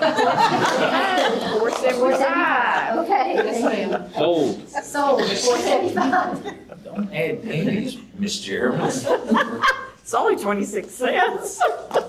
Who's ever good Ready to to go? vote, all those in favor say aye. Aye. Anybody against, passes. Thank y'all very much. I think that's gonna be a really significant help in the jail. for our medical staff. Thank you. Hope y'all call back one of those nurses that left now. Yeah. I'm gonna text her in the parking lot. Thank you. Oh, thanks, Tammy. All right, I guess the next thing on the agenda is the compensation study. Okay, I'll be happy to set the stage on that. As y'all know, the county contracted with Thompson and Burris to do a salary compensation study. And we have been working diligently with Steve Thompson, who is over here across from us. And did they give y'all access to this, or are you just gonna show it on the screen? You're gonna show it on the screen, so we can make that available to you in paper copy as well. But he's gonna go over what has been presented to the law enforcement committee and what has been voted on to this point, which is the 65th percentile scenario. And when we presented this to the law enforcement committee, they asked us to go back and get a cost of what that would look like at the 75th percentile and the 85th percentile and the 95th percentile. And so at the direction of the law enforcement committee, we asked Steve to go back, crunch the numbers, come up with a cost, and that sets the stage, and I'm gonna turn it over to Steve. I'm trying to go through this as quickly as I can, but feel free to jump in with questions as we go. So the sheriff mentioned we were asked to price out, if you will, the 65th, 75th, 85th, and 95th percentile scenarios. What does that mean, 65th percentile? That's illustrated up here, where basically we're saying the pay ranges will be set at the 65th percentile, 75th, 85th, or 95th. Specifically, the pay range midpoints are set at the 65th percentile, or 75th, or 85th percentile of the market rates for any particular job. So what we're really comparing to, look at the job titles here. Here's the 65th percentile, I guess has already more or less been approved, if I understand correctly. That is consistent with what we've done for the rest of the county. The rest of the county, we did this pay study for the entire county, and everybody else is targeted at the 65th percentile. So the pay ranges are set so that the midpoints track the 65th percentile market rate pretty closely. The market rate means something that's not a start rate, it's not a top out rate, it represents incumbents with probably 4, 5 or 6 years typically in the job. So it's an average, if you will, more or less. So I'll just show, let's just scroll down here to deputies and sergeants maybe. You can just kind of see what's the difference between the 65th. Here's the 65th percentile. Looking at your deputy rate, starts at 31.72, goes to 48.64 an hour. The 75th percentile jumps to 32.30, goes to 45.60. I should point out that currently your pay scale, in part in response to what Brentwood and Franklin do in terms of being high payers, your starting rate of pay has been advanced a little bit.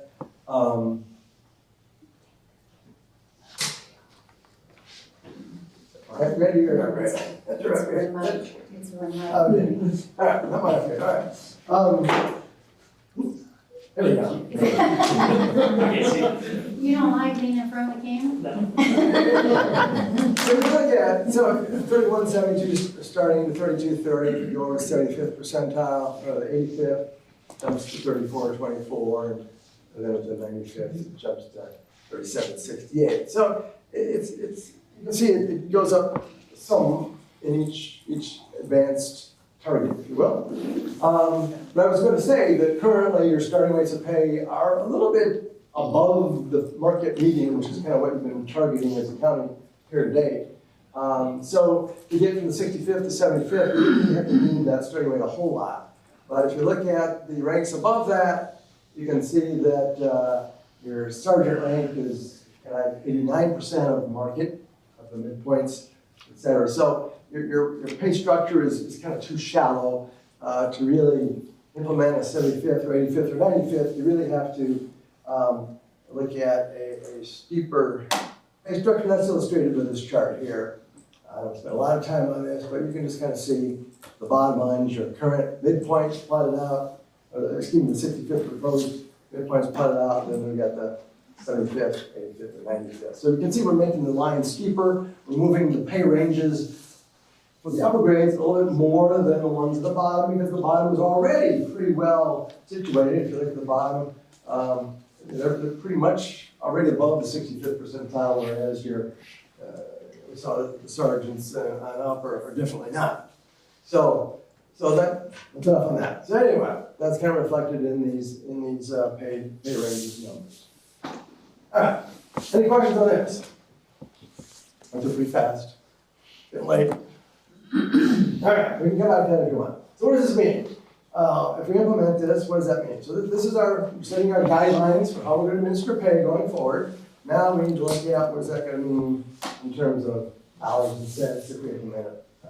So the 65th percentile will cost you $1.64 million.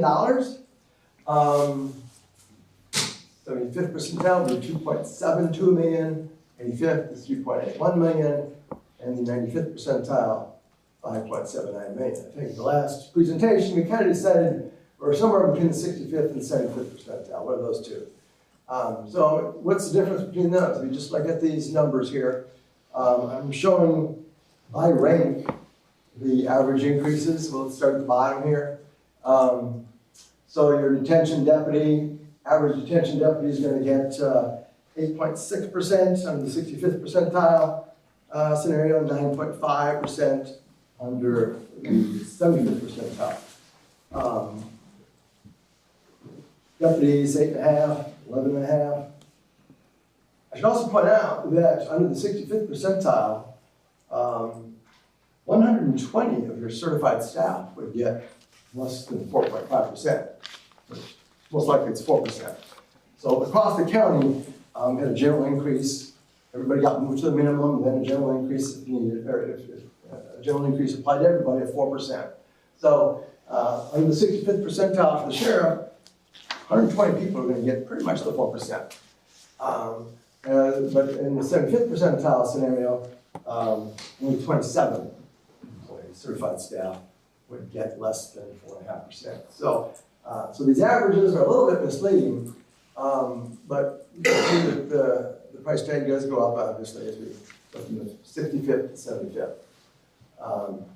And I mentioned we're making the line steeper, so we're actually moving the higher ranks higher. 8% versus 28, 8.2 versus 25, 12, 10 over 24. So both of the people are deputies and detention. In each of these scenarios, we also added something to create some supervisory differentials. Our philosophy is that, with very few exceptions, the bosses should always make more than subordinates. I guess most people are comfortable if you have a really long service, 30-year, 35-year subordinate might make as much or as more maybe than the supervisor. I'm kind of uncomfortable with that, but sometimes, that's kind of what happens. But I just try to create a salary differential between all the supervisors and most, if not all, of their subordinates. And that would cost $114,000 in the 65th percentile scenario, 178 under the 75th, and et cetera, et cetera. So, and those differentials for supervisors were about $4,400, $4,800. And then the overall tenure increases actually go down as we go up because so many more people are falling below the minimum, we're just getting up to the minimum. And in many cases, those increases are pretty large. And so it seems unwarranted to give somebody who's got 15% to get to the minimum another 4%. That didn't seem a wise use of taxpayer dollars. So that's why this is kind of counterintuitive that we have in some of these categories, actually fewer tenure adjustments in our deputies under the 75th percentile than under the 65th. That's because under the 75th, we got a whole lot just going to the minimum. Because the minimum is too high. Now, it should be pointed out that the rest of the county, on the average, is getting an increase of about 6.5%. That's an average. The median increase is probably closer to 4. So when a comparison here, you know, the rest of the county's getting 6.5, let's say, under the 65th, we're getting 8.6 for detention deputies, 8.5 for regular deputies. It goes to 9.5, 11.5 for the 75th percentile. So from an internal equity standpoint, if you're just looking at that, even the 65th percentile scenario is higher than what the rest of the county is getting. But of course, there's a whole lot of reasons why that might be appropriate. I think we talked a little bit last time, and it's no secret, the market for law enforcement personnel is just been crazy. It's very volatile. Everybody I talk to, we do a lot of, this is all we do, city and county government. Every sheriff, every city manager, mayor I talk to, we can't hire officers. We can't keep them. Recruiting pools are a tenth of what they used to be before. Half of those wash out anyway. So what can we do to get more money to our police officers and sheriff deputies? And so it's a challenge everywhere. It's constantly, you know, we're doing several pay studies right now. You're not the only ones, and we're all talking about raising the rates for law enforcement. So I think the 75th percentile scenario has a lot going for it, but it is a pretty marked departure from what the other departments are seeing, and sometimes that can be viewed as a real employee relations issue. Hey, I'm an accountant. I'm just as important. I'm a Parks and Rec program director. I'm just as important. You know, so there's that. But anyway, any questions? Can I jump in and reiterate some of the things you talked about and make a few points, if you don't mind? And then I'd like for Claire to jump in too, when we talk about compression and where we are regarding that. But so as we look at our pay ranges and what we're looking at, let's take the 65th percentile. If we're going to continue to be able to competitively recruit applicants, we've got to raise the starting pay. Okay, so when Steve talks about raising to the minimum, that's based on increasing the pay ranges, the starting pay. Okay, so if we have a budget of whatever the cost of this 65th was, which was 1.64 million, and I set my pay ranges to increase that starting pay to make us competitive with the people that we're out here trying to hire against, then you look at what that total cost is to bring our employees up to the minimum. And then you take that off of that 1.64 million, right? And then everybody's going to get a 4% raise. And whatever that total cost is, you take that off of that 1.64 million. Whatever's left, we can address compression. That's the tenure aspect of it, okay? And so under this scenario, the 65th percentile scenario, I can tell you out of an organization of 350 people, only 93 people will be brought to the minimum, okay? 164 will receive some sort of a tenure adjustment. Everybody else is going to get a 4%. And basically get left behind, if you will. And that's the reason being is because there's not any meat left on the bone after we increase the starting pay. So we've done nothing to address compression, which is the issue that I've heard about since I've been in office. It's probably what you've been hearing about. And when Steve talked about our pay grades weren't very steep, and he showed you those graphs with those, it's because the bottom has been increasing over time, but the top hasn't. So now we're getting this, and this is the compression, right? And so if we're gonna fix this to where we have some separation between the people starting out at the bottom who have been here for little or no time and the people who have been here for an extended period of time, we've got to fix the compression. And I would suggest to you, when we went back and took another swipe at this, asked Steve to take another swipe at it, the 75th percentile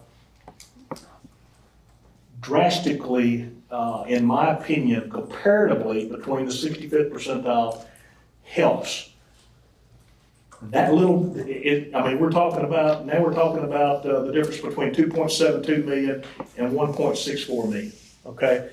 To go to the 75th percentile, all right? I want to talk to you just a minute about a real life scenario. Today, I interviewed a gentleman from up in Illinois who is wanting to come work at the Williamson County Sheriff's Office. And he really would like to work for us, but cost is an issue.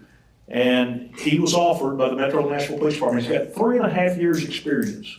So he's relatively new to the law enforcement world, and he has a bachelor's degree. And the Metro Nashville Police Department has offered to start him at $78,000 a year. Now, that's just one of the agencies that we're comparing against. The Franklin Police Department, if you noticed in the media just here recently, they're starting uncertified officers at $65,000 a year and certified officers at $68,000 a year.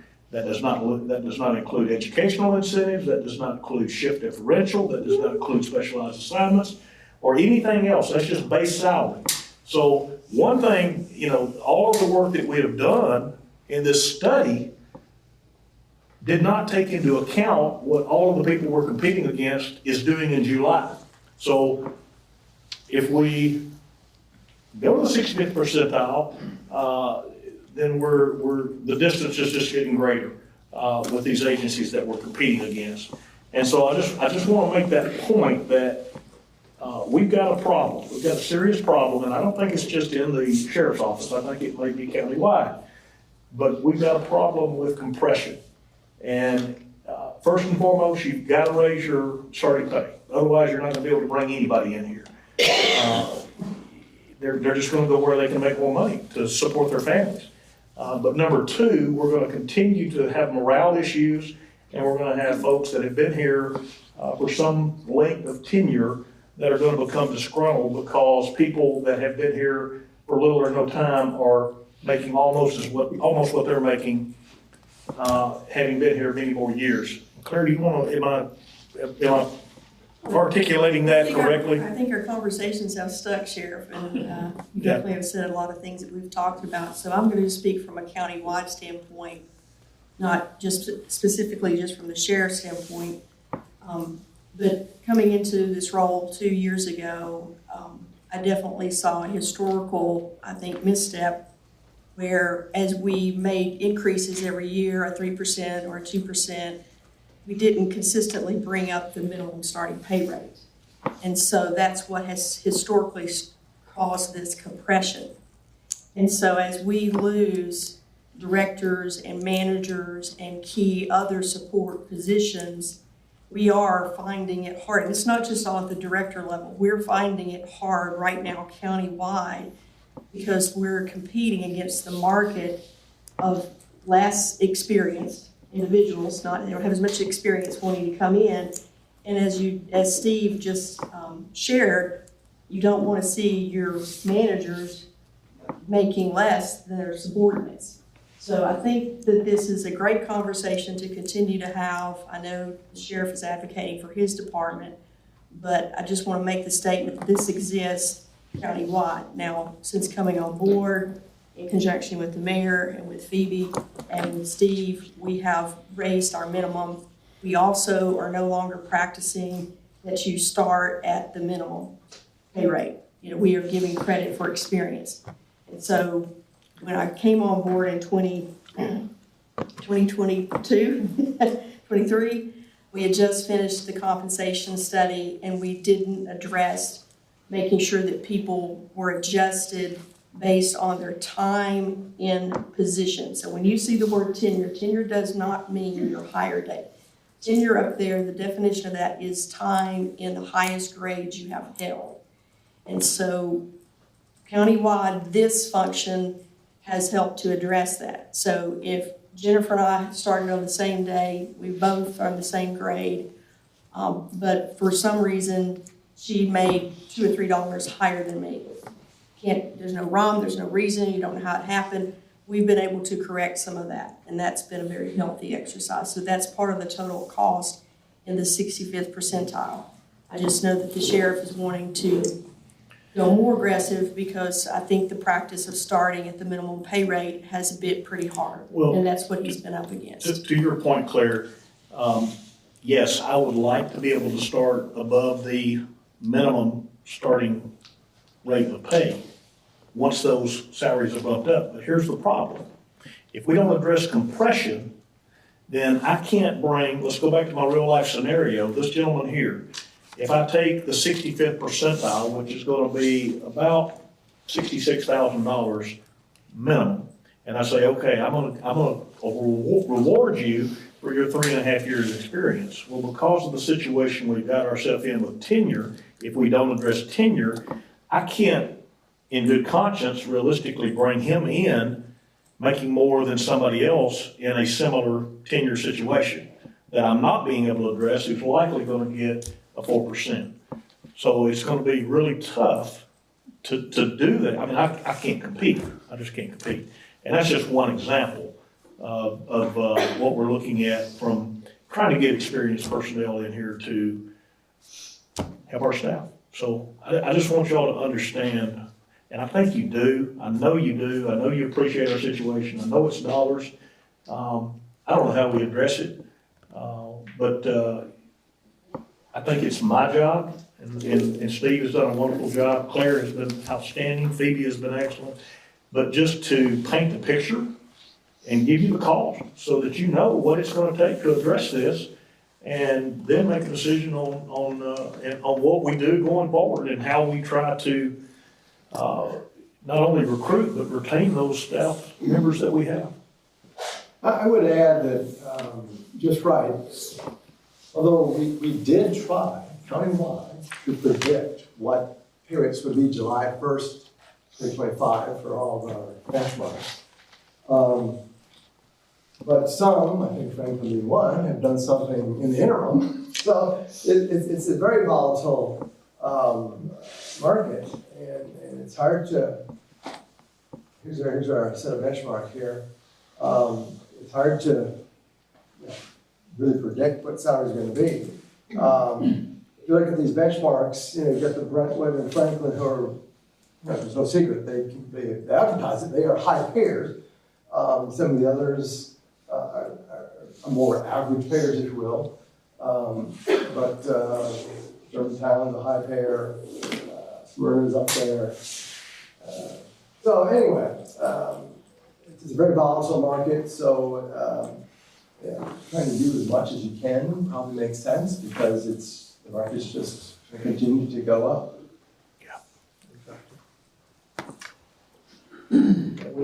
We actually lost a deputy today to THP who has been with us. How many years has he been with us? Do y'all know? Long time. Probably 6 years. Six or so years. Traffic and motorcycle. Yeah. That's one thing it's hard to put a dollar figure on, but when you invest time in uniforms, equipment, training, those things are not always calculated into the cost of the turnover and having to start all over again. Mayor. Thank you, Madam Chairman. Phoebe, would you take me down, I know you've got the paperwork and I didn't bring mine in. In December, we gave so much money to the sheriff to make adjustments on pay, and we've done some more. There's the chart back up. So 1.64 million in the 65 percentile. How much have we already funded in the sheriff's to get some of the pay for his men and women already so far? In the budget so far? Yes. So we actually increased his fiscal year 2026 budget by $1,681,000. And that was done, the commission voted on that in January? So in December, we had it as, the projected adjustment as 1.299. Okay. That's And fine. then in March, on March 26th, we did the adjustment plus trying to address some of the excess that he had and tried to move some money between, let's say, between his line items to give a little bit more where he needed here and there, and that brought us up to the 1.68. So, Claire, are we, for the most part, at the 65 percentile? on the sheriff's. That's, where are we on the percentiles? With the funding that we've already done, and we've had this conversation with Steve and myself, and I think we benchmarked it right now, just a little bit extra that we put in. We're a little over the 65th. I want to think, Steve, we said 68, maybe 68 percentile. No. We did, and just to be clear, that is because when we were doing this exercise back in December, we started working through eliminating one of the lowest grades to the sheriff's point of addressing you're gonna have some compression, but getting that starting pay rate. So we were tinkering around with things. So we actually went a little bit slightly over the 65th percentile.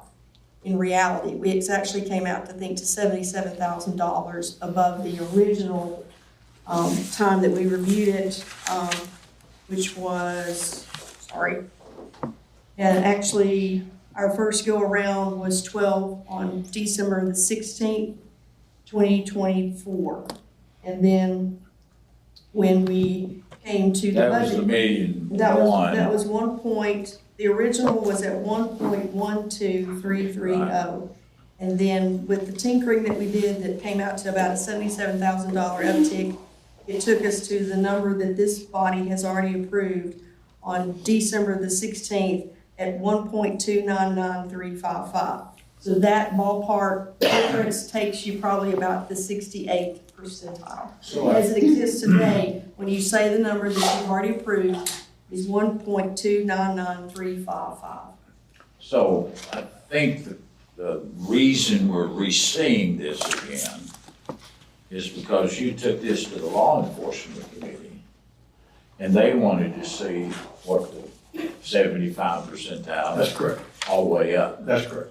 So you said you met the other night. How did they vote? We haven't met with the law enforcement committee. They met last week. We met, but there wasn't a vote that was put on the floor. Yeah, there wasn't a formal motion to do anything at that time. Mayor, it was just a discussion I shared at that meeting. So y'all didn't get a motion after asking him for the 75 and? We thought there was no motion, there was no action taken. So if I'm correct in saying this, or if I'm not, stop me. The steps we made in December and March, Steve and Claire, we're at approximately 65%, a little bit over. Is that what I hear you saying? Yeah, part of the equation, remember, we had some confusion about the timing job dates for the sheriff's department. We went through several iterations to get those correct. So that was part of the difference between the 1.299 and this number. So we're still talking 65th percentile, basically. But as I mentioned earlier, the starting rate compared to that list of 15, 16 benchmark cities and counties was already above the 65th percentile a little bit. And that's what the steepness of the line direction. So if you're trying to ask, does the 1.64 get us to the 65th percentile or above, I'd say it's pretty much the 65th percentile. Okay. No short answers. I guess my question is, does the budget committee want to just consider this an information session, or does anybody want to make a motion? I guess just a clarification. So on the sheriff's budget, the salaries and wages, we just saw the $667,000 increase over the revised budget. So that's just like 7.4. With that addition that we already approved with this year's budget, is that just continues at the 68% now? I could. I'm sorry. You're talking about It's comes right here, and if it answers back, I'm in trouble. So just keep in mind that the salary is split between three different budgets. So if you're looking at 7% increase for sheriffs, there's also the jail detention, workhouse, splitter, all of those. So that's So how much have we approved, I guess, over last year's revised budget that we approved back in December? Like, what is, like, based on the budget we've already approved, where does that get the sheriff's office to? To the 65th So it percentile. just stays at 60? Right. Well, actually, it's a little over. Slightly over, right, 68%.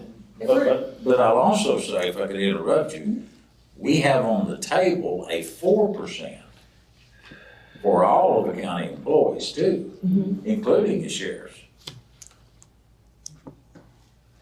It's over and above. Right. I mean, even though, and this is not taking anything away from the sheriff, let's just talk raw facts, raw numbers. We've put in $1,600,000, $1,500,000 something already towards adjustments. And I understand the sheriff pleading for his men and women to have more. But we've made adjustments of that to get him a little bit above the 65. And hopefully we'll be able to get another 4% for all of the employees, including the sheriff, on top of this for the full year starting July 1. I will put that in. 4%. Okay. So the 4%, this includes bringing everyone to minimum, and then 4%, and then time in position. So Mayor, all of I'll this. take that right now if I can get it in writing, if you want to give us. We're not negotiating. I forgot, we've already voted yours with 4%. Yeah. Nobody, everybody else is trying to get money, what you The already got. 4%'s already in there. Yes. Yeah. So we're a little bit, we're at the 68th percentile, so if we're closer to the 68th percentile, what really is the net difference? It's not the one, you know, it's not gonna be the 1.08. What we actually really would be the difference to get to 75th percentile at this point? It's my understanding it would be the 2.72 less the 1.64 that's already been. But we're actually a little bit above the 1.64, because that 1.64 is at the 65th, we're at the 68th, so it's actually a little bit less. Well, I'm not sure. those two numbers come from current salaries today versus under the 65th percentile. We'll go to the minimums, 4%, and then you take your base adjustments based on employment. So that's current salaries to July 1, 2025. That's the same thing for the next scenario. So, Current salaries versus what would be happening if we implemented the 75th percentile pay ranges, moving everybody to those minimums, gave everybody 4% and tenure adjustments if needed. To my mind, those are apples and apples comparisons. I don't know what the other numbers are. yeah, I'm just looking at, I just told you, it's 1.04 is what you're. I think. So there was a little bit of, take you back to the 1.64. I'm showing 1.681, and this is why. So we did the 65th percentile, we did the adjustment, we did all of that. We looked at, the sheriff asked us to go back and look at some of, and I hate to use this word, additional funds in their budget from last year. I don't like to use any other word. So there were some funds in some of his line items that had been budgeted, but because of the way that we had budgeted prior as 2236 hours for sheriff deputy, we have dropped that and they have changed their scheduling to make them actually 2080. So by changing those hours, there's extra dollars in there, because now we're reducing their hours they're working, if that makes sense. So we have used, again, I hate to use this word on the record, that surplus dollars to give them a little extra. So that is how, by giving them a little extra, I'm not at 1.64. The budget you approved is not 1.64. The budget that you approved is an increase of 1.681,609. That is that extra 3% that we gave people, because we used some of those dollars based on the tweaking of how the sheriff has adjusted scheduling, scheduling, and reduced those hours. By reducing those hours, we increased those hourly rates to adjust some of those numbers. So you're saying they're working less hours and making more money? but Yeah. working less hours. I'm just saying we distributed those funds within the people who had some compression already, trying to offset some of the compression that we've been talking about. What do you mean reducing their hours? Well, in the grand scheme of things, when you're talking about comparing apples to apples, oranges to oranges, you have to look at the people we were comparing to and the hours they were working and their hourly rate compared to what we were working. So we were working more to make less is. What'd you reduce their hours from what to what? Well, it's really not a reduction because the reality is that most of them are working 2080 already, They're working what? 2080. 2,081 hours. 2,080 hours. 80-hour pay period. Oh. They were 40 hours a week from 2236. We were budgeting 2236 in the past.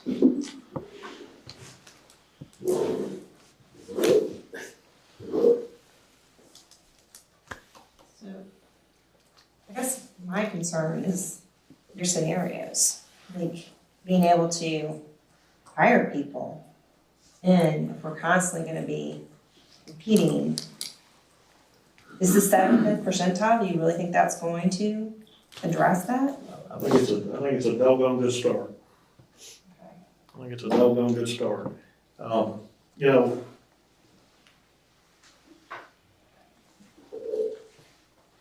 obviously, we want to do what's best for the county, right? And we wanna be able to put out a good product, and we wanna be competitive, and we wanna get, you know, the better candidates, if you will. The people that, like this gentleman that I interviewed today, that wanna come here instead of going to Metro. But I can tell you, in good conscience, I'm gonna have a hard time convincing him to come here for a substantial amount less than what he can make in Metro, even though he would prefer to work for us. I have a question, I don't know if this is clear or Steve, but when you're doing these studies and scenarios, do you also look at the shape of a department or division or a county department? As far as, you know, in my professional life, when someone looks at a department, they say, okay, is your department in the correct shape? Have you hired to the right shape? And they mean, you know, you want to have at the very top, you know, the head, and then, you know, it's generally looks like a pyramid, right? You have more support staff, and then you have, you know, different layers of responsibility, and typically, in my world, that looks like a triangle. But I know in other industries and in other departments and things that there are other shapes. So I just didn't know is our department in shape comparatively? I would say yes. I think that there's been a good job done as far as establishing pay grades, job analysis, organizational charts. So we have all of that established. That's been a great best practice. The county's in great shape of having, you know, a good review, and we constantly keep up with organizational charts. As we've had new directors come on board, they've been very instrumental in addressing. Sean Kaufman's done a fabulous job addressing the IT department and doing some reorganizational structure. So, and I think Connor coming on board as well, and Director Smith helped to address some of those things. So I don't feel like that's a blind spot for us. Okay, that's good to know. I guess it's almost 8 o'clock, unless somebody wants to make a motion, because we got the education budget, unless somebody wants to make a motion to make any adjustments, we can consider this an information session. I would like to make a motion. I'd like to make a motion, and I don't know the best way to do this. I'd like to get us to the 75th percentile, but I don't know if maybe there's a way we can pull this out through the year, maybe do it midway to the 75th. So we start at 68 and then midway. So it's maybe not the whole million, and it's 520,000, but then that gets us partway there, and I don't know if there's anything else we can do to possibly help, you know. I know Claire, you and I actually talked about even an additional day off, if there's a cost associated with that. I think that's a whole other conversation to look at our vacation. The mayor and Phoebe and Diane have I've done a presentation to them, doing a comparative of our vacation, but I think that's still being looked at, it's not been finalized. Okay. But I think we have some competitive opportunities there in comparison, if you will. So what's your motion? A motion to do it mid-year to get to the 75th percentile. Will you say that again? A motion to get to the 75th, go do a mid-year raise for a total of $520,000 to get to the 75th percentile. So like December 1st. January 1st. Anything will help. Is there a second? Motion fails for lack of a second.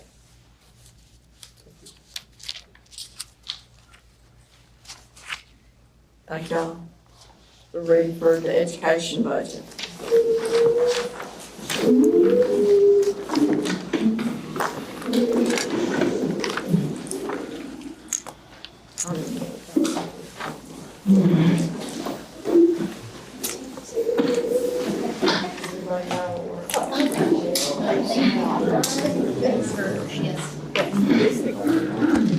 I know when to leave.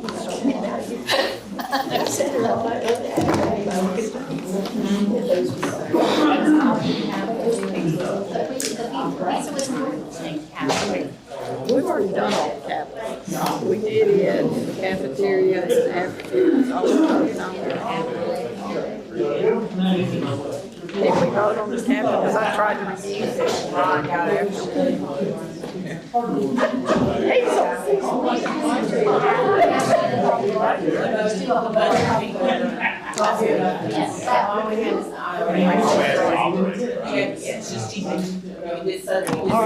We'll take a break for a minute. Take a 5-minute break. All right, I guess now we're to the point voting on the full budget of the school. And how many pennies will that take? That's the only question I need to know. If you got any energy left in you. She's looking kind of tired. We're all looking at that. Today for my projection, what is the total operating budget? You need to get that. The value of pennies going up. Operating budget. So our current gap is 12 million, so that's around 7 pennies. So How many Do pennies we need a motion? you need a motion on the budget if you're gonna do it. All right, what's the total budget? Total, Rachel's to 582, right? Our total? Well, when you say Oh, total. yeah, sorry. General 565. purpose, 565, 306, 797. Move to approve. Wait, say it again, I was. 565. Wait, my computer's hung up. It went to sleep. Okay, say it again, please. 565, 306, 797. One more time, 565, 306, 797. Move to approve. All right, now then, can we, since we're this late, we're almost to breakfast. Today, you heard Brad, they locked down the numbers over the weekend, or Friday, I think. Today, this is where I'm gonna turn it over to Phoebe, because we've got some new numbers. But remember, it's a neutral budget. Every penny generated under the old way was approximately $1.8 million. The new penny and the new values, and this is not come back from the state yet, but they finished it upstairs 4 years ago, Jeff, we went through this. We had them back and forth for a couple of pennies for about a month. We had to argue, they wanted more information, Brad submitted it. So take us from there, Phoebe, where we are right now, what we've submitted to the state, and what that does, and the whole gamut. So the reassessed values, as Brad had mentioned, is a total of 29 $579,417,769. So if we put that in, obviously we have to stay, to the mayor's point, revenue neutral. So what we generate today will be the exact same amount. However, if any future pennies that you choose to add would generate approximately a little over $2.7 million. Penny would be 2.7. A little over $2.7 million, one penny. 900,000 more per penny. Almost $1 billion. That's unbelievable. It's Mind-boggling. That was the increase of 29 I mean, just from the last time I served on the budget, that was. We've grown nearly 30 billion, 29 million, whatever she said, in 4 years. a few years ago, it was under 1 million equal to penny. Well, you heard him say, we're past Hamilton, and we're slowly knocking on the doorsteps of Knoxville. So And their May 1 budgets was are much 19. larger. Yeah, Much, May 1 much it was larger. 19.2, a little over 19.2 for the success value. So it's gone up. Yeah, 10.5 million. So the 2.7 million though, that's like is that like a 92. 92? Yes, So I have a question. yes, ma'am. If you took the school budget and the general budget all together as it is now, how many cents would we have to raise it to meet it? At the new projected rate, Mhm. we're looking at 13 pennies. 13? If you want to fully fund the 101, because usually we take out of general fund, we take out of fund balance. If you want to 100% budget revenues and expenditures, then we would need 8 pennies in general fund and 5 pennies in GPS. And that puts us at 2.01. Oh, and that's not taking any of the leftover. Well, it has to drop down. Yeah. So the certified rate will drop down, so it's 1.88 now. Mhm. Your certified rate is to make that revenue neutral, which is going to be approximately 1.2. He hasn't given me that number. 1.2 what? Yeah, so 1.21, I think approximately is what we're looking at. So you'd have to go back up to So then you would have to go, 135. right, you'd have to go back up. Now, again, we don't normally budget general fund 100%. We always take some of that out of fund balance. So, but if you want to fully fund expenditures and revenue, as we talked about before, then that's your 8. But I guess my concern is the next year without raising taxes. Is that, if you did the 13 cents, that would leave you a little leeway where you wouldn't have to raise for several years? We should be sufficient to pull for general fund. I would go, I mean, we can,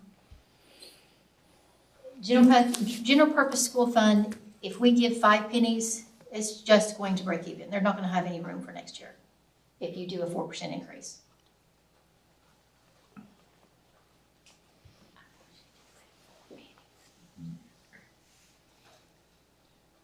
Just at 4%. I thought you just said 4 pennies in the school budget to fund the Well, it's 4.4. 565. It's 4.4 right now. Oh, you're pennies. talking about for the school. For the school, GPS is 4.4 pennies. They always want money. Raises. But that is only going to cover their $12 million gap.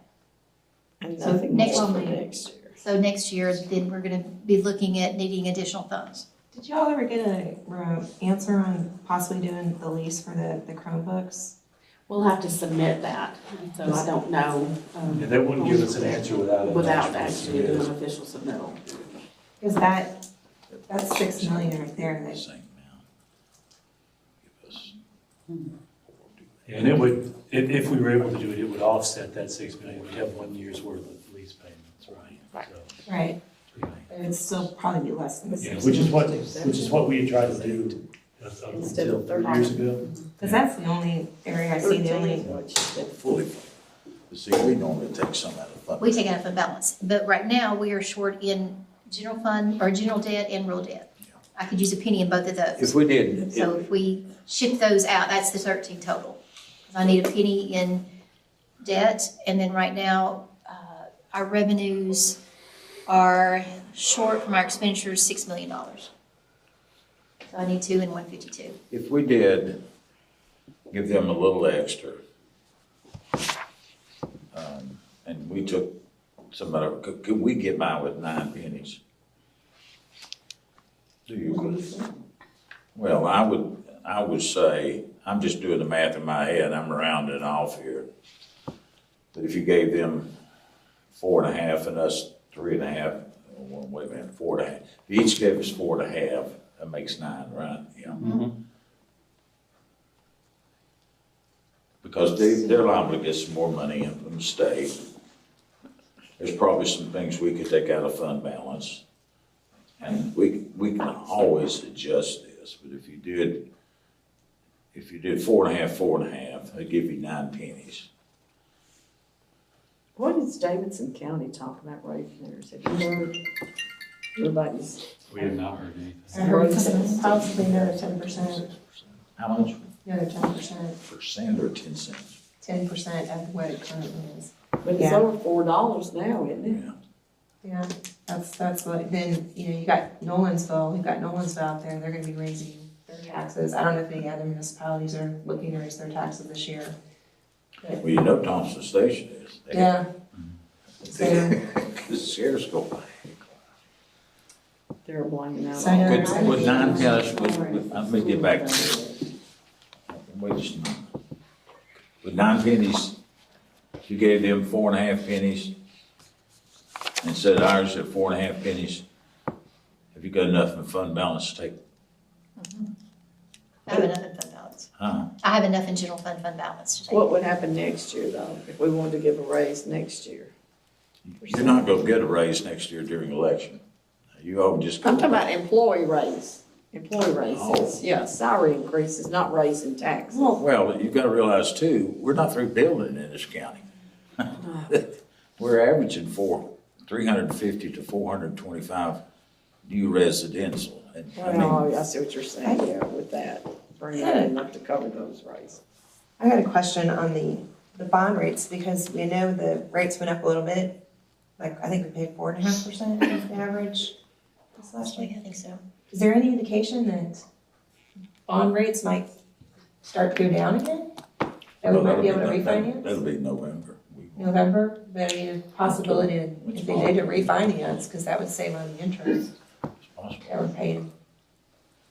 The other thing that has come up again and again is possibly looking at our wheel tax, because we I know we have to do a referendum on that. But that could be. Let's do that again. The only reason I bring this up is because I have talked to a lot of folks, and they're like, if they had to choose between a property tax increase or the wheel tax increase. We said the last 2017. time and it got beat, the same thing was said.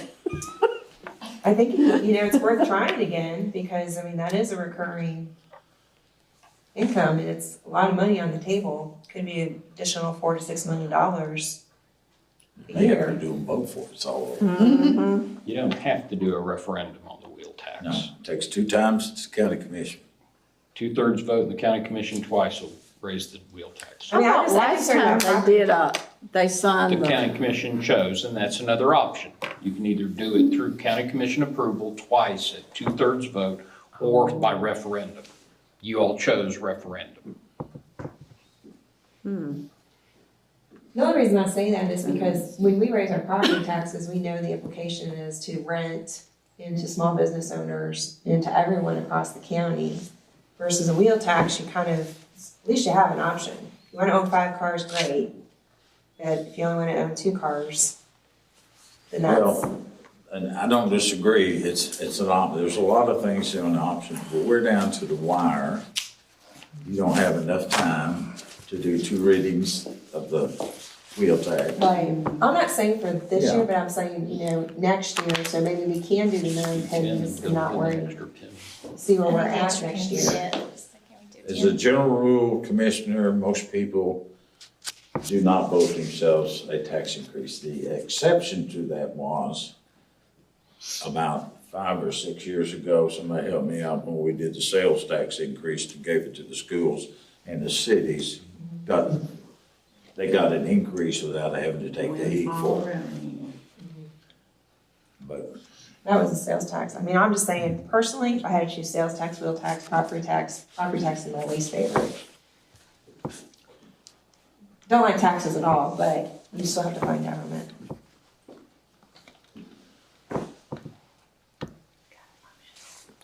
So I guess we need to vote on the school's budget, right? Would y'all like that? Yes, ma'am. You wanna go home?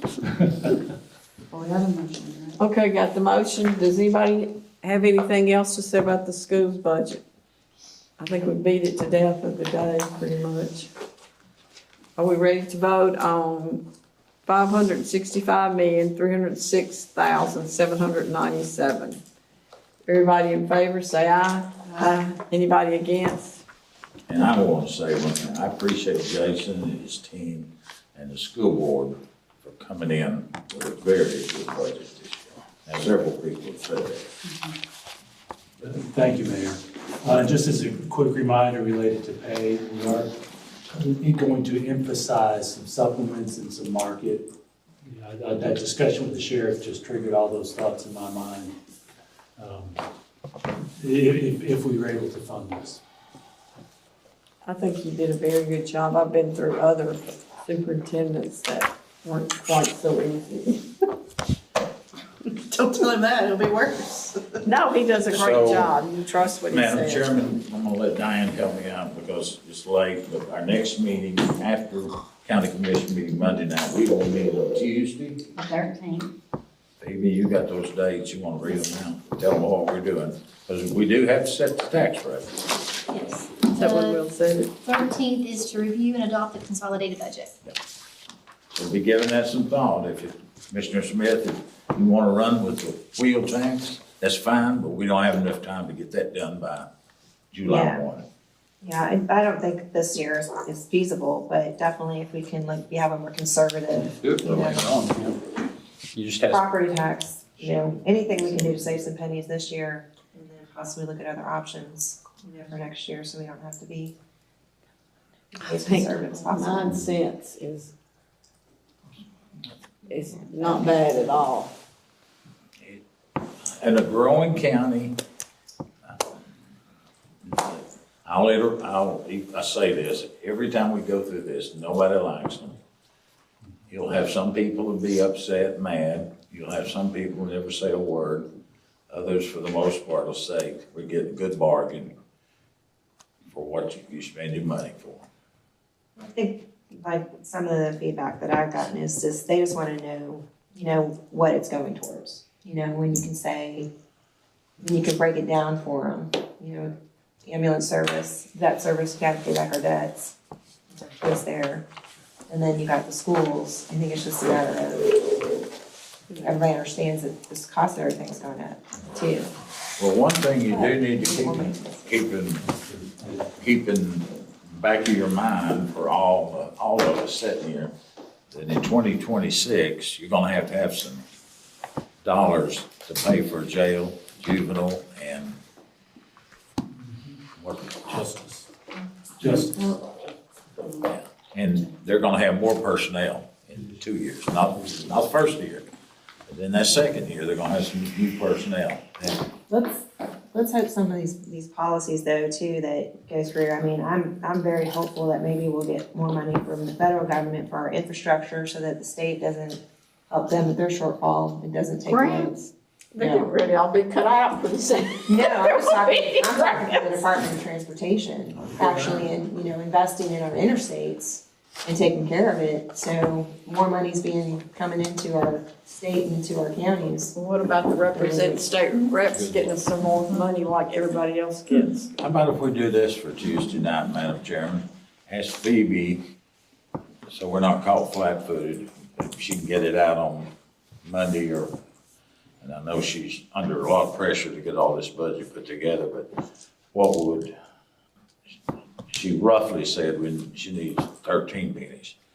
But what could we do with taking out a fund balance and get that to you so we can get this done Tuesday night? We can lock this thing down. Okay. Get it on the books of Sounds solid. good. You can vote it up, vote it down, you can go a penny, but see what, 8 cents, 9 cents, 10 cents, 11 cents, all the way up. And I'd like to have Brad Coleman come and say what it would do to the property taxes of the average house in the county. Last time we looked at that, I think we based it on an $800,000 house as the average in the county. And so If you kept it to, if it's 9 pennies, I mean, that's less than a 10%, increase in your taxes. So if you pay $4,000 a year, you're gonna probably be paying about $360 No, not extra, necessarily. possibly. Well, see, people that have 15 acres or more, they don't pay that. Nope. Right, but I'm just saying, it's just your single family home. Not really. Last time we had a tax increase where I live, because I'm so far out in Fairview, the taxes went down where somebody else's, like downtown, doubled, so you can't use that. That's why you can only do average. Do you want Brad to come, or you just want us to get that information? Why don't we just get that? Okay, that's fine. If you we can get some kind of. We can calculate what I've got it in a $800,000 house, $1 million house, and then Jason's $5 million. That's all the same. Jason's. Right. Gotta get a motion.